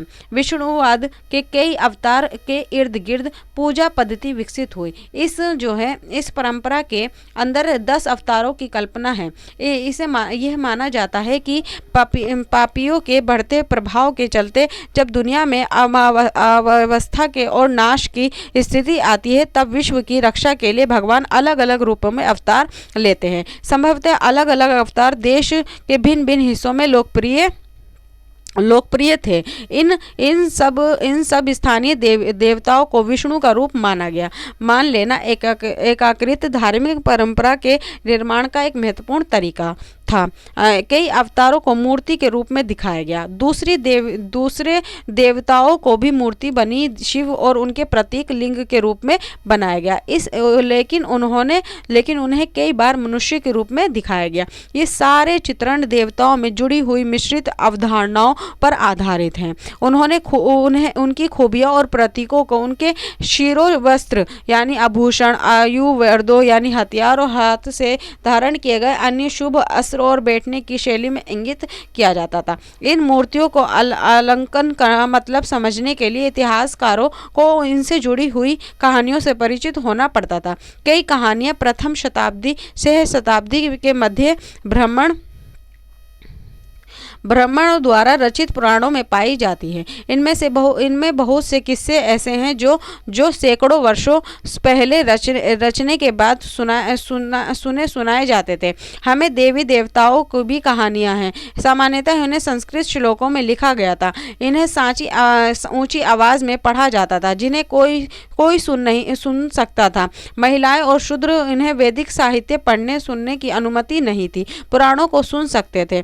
पुराणों को ज्यादातर कहानियां लोगों के आपसी मेल मिलाव से विकसित हुई। पुजारी, व्यापारी और सामान्य स्त्री पुरुष एक दूसरे से आते हुए विश्वासों और आराधनाओं का आदान प्रदान करते। उदाहरण के लिए हम जानते हैं कि वासुदेव कृष्ण मथुरा के इलाके के महत्वपूर्ण देवता थे। कई शताब्दियों के दौरान उनकी पूजा देश दूसरे इलाकों में भी फैल गई। ठीक है, तो आप देख लो, ये यहाँ पर ये तो मैंने ऊपर बता दिया आपको। फिर उसके बाद आप ये देखो, ये है मूर्ति। ठीक है, मूर्तियाँ अभी कह रहे हैं महाबलीपुरम यानी तमिलनाडु में दुर्ग की एक मूर्ति जो है 6ठी शताब्दी में। ठीक है, अब यह कलाकारों ने किस प्रकार की गति को दिखाने की कोशिश की। इस मूर्ति में बताई कहानी के अनुसार जानकारी इकट्ठा कीजिए। अब अपने 10वें पॉइंट पर आते हैं कि मंदिरों को बनाया जाता था, है ना, बनाया गया। तो जिस तरह सांची जैसे स्तूपों को विकसित रूप में लाए गए थे, उसी तरह देवी देवताओं की मूर्ति को रखने के लिए सबसे पहले मंदिर भी बनाए गए। शुरू के मंदिर एक चौकोर कमरे के रूप में होते थे। इस तरीके से होते थे, कमरे के रूप में चौकोर, है ना, जिन्हें गर्भगृह कहा जाता था। तो इस एरिया को गर्भगृह कहा जाता था। इनमें एक अंदर दरवाजा होता था, जिसे उपासक मूर्ति की पूजा के लिए भीतर प्रविष्ट हो जाता था। धीरे धीरे गर्भगृह के ऊपर एक ऊंचे ढांचा बनाया जाने लगा, जिसे शिखर कहा गया। तो मैं आपको पहले बना के दिखाती हूँ। ये एरिया थोड़ा साफ है। देखो, पहले आप ऐसे चौकोर, ऐसे गर्भगृह, ये गर्भगृह होता था। फिर उसके बाद ये बोल रहे हैं अंदर जो है देखो, अंदर जो है एक मंदिर बना, पहले एक चौकोर गर्भगृह रखा जाता था। फिर उसके बाद कमरे के रूप में था। अब इसके बाद एक दरवाज़ा बनाया जाता था। दरवाजे में अंदर आने यानी आप गर्भगृह में प्रवेश कर गए हो। अब इसके बाद एक जो है गर्भगृह के ऊपर चारों ओर दीवार बनाई जाती थी। ठीक है, चारों ओर दीवार बना दी गई। इसके ऊपर एक ऐसे ऐसे तो इसको मिला दिया गया। ठीक है, तो ये एक मंदिर का रूप हो गया। और ये जो था, ये शिखर होता था। ठीक है, और ये चीज़ जो है जहाँ मूर्ति रखी होती थी, यहाँ मूर्ति रखी है तो इसको बोलते थे गर्भगृह।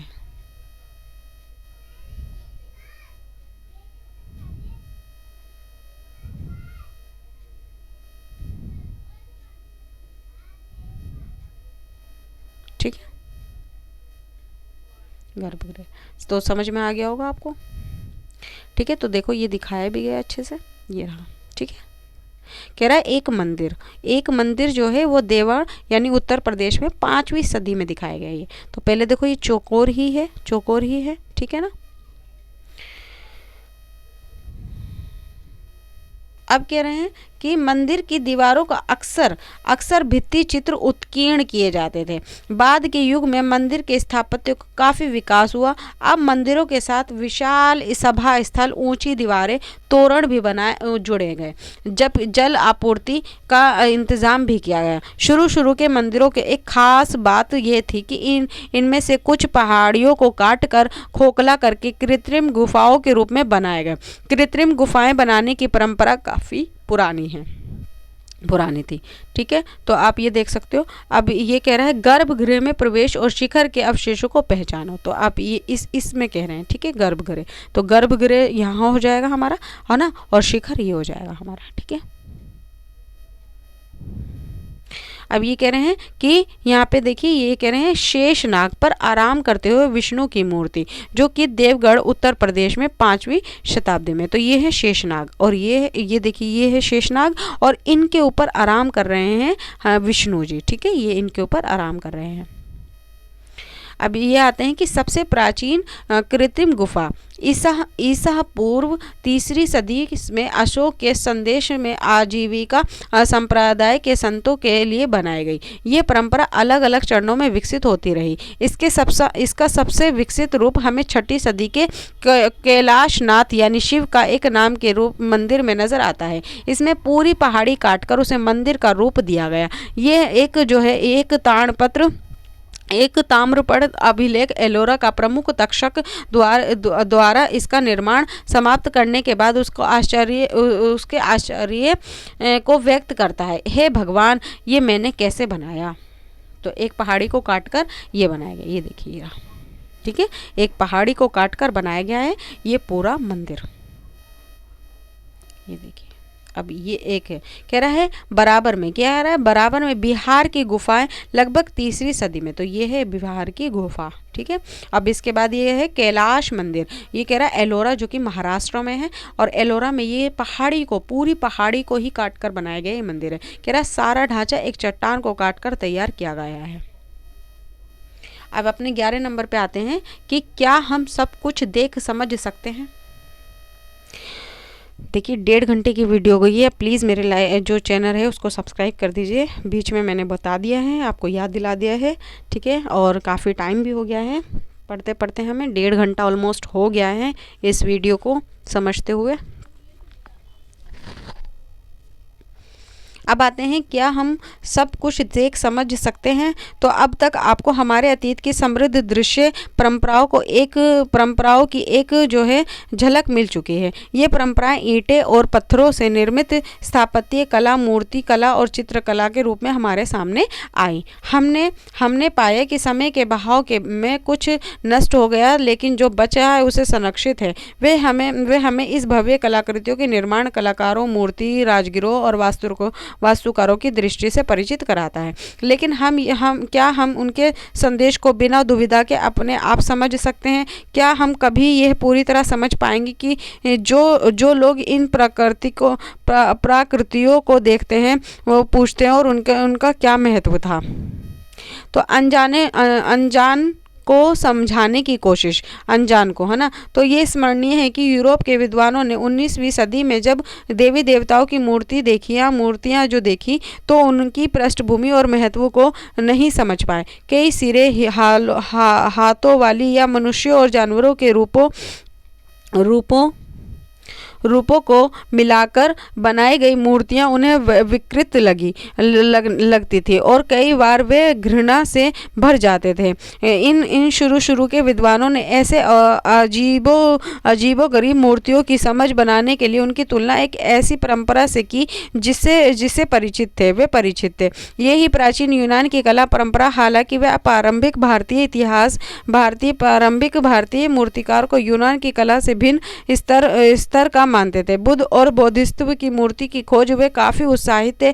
ऐसा इसलिए हुआ कि मूर्ति यूनानी प्रतिमानों से प्रभावित थी। ये मूर्तियां ज़्यादातर तक्षशिला और पेशावर में उत्तर पश्चिम के नगरों में मिली। इन इलाकों में कई सदी 200 साल पहले भारतीय यूनानी शासकों में राज्य बनाए गए। ये मूर्तियां यूनानी मूर्तियों से काफ़ी मिलती जुलती थी। चूँकि ये विद्वान यूनानी परंपरा से परिचित थे, इसलिए उन्हें भारतीय मूर्ति कला का सर्वश्रेष्ठ नमूना माना। परिणामतः इन विद्वानों ने इन कला को समझने के लिए एक तरीका अपनाया जो हम अक्सर अपनाते हैं। परिचित चीज़ों के आधार पर अपरिचित चीज़ों को समझने का पैमाना जो है तैयार किया।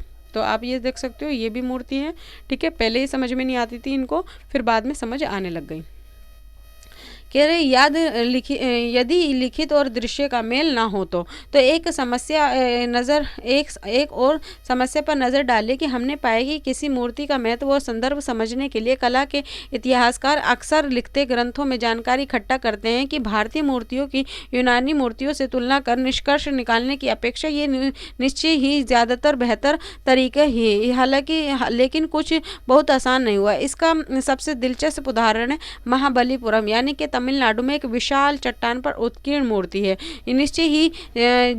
निश्चय ही किसी कथा का सजीव चित्रण किया गया है, लेकिन यह कौन सी कथा है? ये कला इतिहासकारों ने पुराणों के साहित्य में इस कथा को पहचानने के लिए काफ़ी खोजबीन की, लेकिन उनमें काफ़ी मतभेद थे। कुछ का मानना है कि इनमें गंगा नदी के स्वर्ण से अवतरण का चित्रण है। चट्टान की सतह के मध्य प्राकृतिक दरार शायद नदी को दिखा रही है। ये कथा महाकाव्यों और पुराणों में वर्णित है। दूसरे विद्वान मानते हैं कि यहाँ पर दिव्य शास्त्र प्राप्त करने की महाभारत में दी गई अर्जुन को तपस्या को दिखाया जाता है। वे मूर्ति के बीच एक साधु को केंद्र में रखकर उस जाने की बात को महत्व देते हैं। तो आप ये देख सकते हो, ये है वो मूर्ति। ठीक है, अब इसके बाद ये देखिए, ये है वो मूर्ति, कह रहा है गंधार का एक बोधिसत्व उन्हें कपड़े और केश विन्यास पर ध्यान दीजिए। तो कपड़े इनके देखिए एक जो है साधु जैसे हैं, और केश देखिए इनके केश बंधे हुए हैं, है ना। अब इसके बाद ये आते हैं कि अंत में हम याद रखना चाहिए कि बहुत से रीति रिवाज, धार्मिक विश्वास और व्यवहार इमारतों, मूर्तियों, चित्रकला के द्वारा स्थायी दृश्य माध्यमों के रूप में दर्ज नहीं किए गए। इनमें दिन प्रतिदिन और विशिष्ट अवसरों के रीति रिवाज शामिल है। इन लोगों और समुदायों को चिरस्थायी विवरण रखने की ज़रूरत महसूस नहीं हुई। संभवतः है कि धार्मिक गतिविधियों और दार्शनिक मान्यताओं उनकी सक्रिय परंपरा हो रही हो। वस्तुतः हम इस अध्याय में जिन शानदार उदाहरणों को चुनते हैं वह इस विशाल ज्ञान राशि के पात्र ऊपरी जो है परत है। तो हमने जो अभी तक समझा है वो बहुत ही थोड़ा सा अंश है, और भी बहुत कुछ जानना बाकी है। तो हम ये चर्चा करते हैं कि आप कोई भी धार्मिक अनुष्ठान देख लो तो उनका वर्णन कीजिए। क्या इसके किसी रूप को हमेशा के लिए दर्ज किया जाता है? तो आप ये सोचें। ठीक है, तो ये देखिए महाबलीपुरम का एक मंदिर। तो ये कह रहे हैं महाबलीपुरम की एक मूर्ति जो है उसके बारे में आप देखिए। ठीक है, अब अपने काल रेखा पर आते हैं। ये कहते हैं कि लगभग 1500 से 1000 ईसा पूर्व प्रारंभिक वैदिक परंपराएं मानी जाती थी। लगभग 1000 से 500 ईसा पूर्व उत्तर वैदिक परंपराएं। लगभग 6ठी सदी ईसा पूर्व प्रारंभिक उपनिषद जैन बौद्ध धर्म माने गए। लगभग 3री सदी ईसा पूर्व आरंभिक स्तूप। लगभग 2री सदी ईसा पूर्व में क्या हुआ? महायान बौद्ध का विकास, वैष्णववाद और शैववाद और देवी पूजन था। ठीक है, और लगभग 3री सदी ईस्वी का सबसे पुराना मंदिर है। अब दूसरा ये है हमारा कि प्राचीन इमारतों और मूर्तियों की खोज और संरक्षण के महत्व। 1814 में क्या हुआ? इंडियन म्यूजियम कलकत्ता की स्थापना हुई। 1834 में क्या हुआ? राम राजा लिखित एसेंज on the architecture of the Hindus का प्रकाशन। कनिंघम ने सारनाथ के दूसरे स्तूप की छानबीन की थी। अच्छा, ठीक है, अब फिर कह रहे हैं कि 1835 से 1842 में क्या हुआ?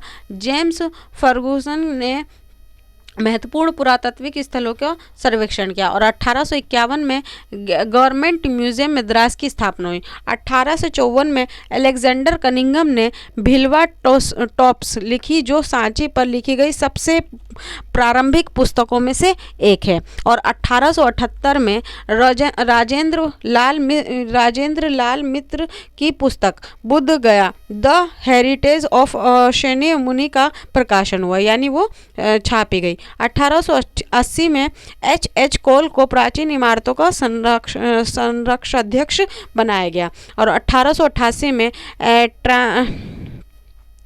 ट्रेजर टोल एक्ट का बनाया जाना। इसके अनुसार सरकार पुरातात्विक महत्व को किसी भी चीज़ को हस्तांगत कर सकती थी।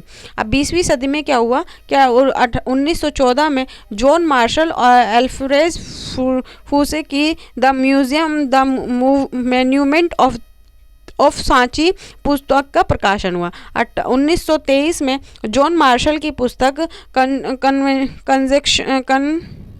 कंजर्वेशन मैनुअल का प्रकाशन हुआ।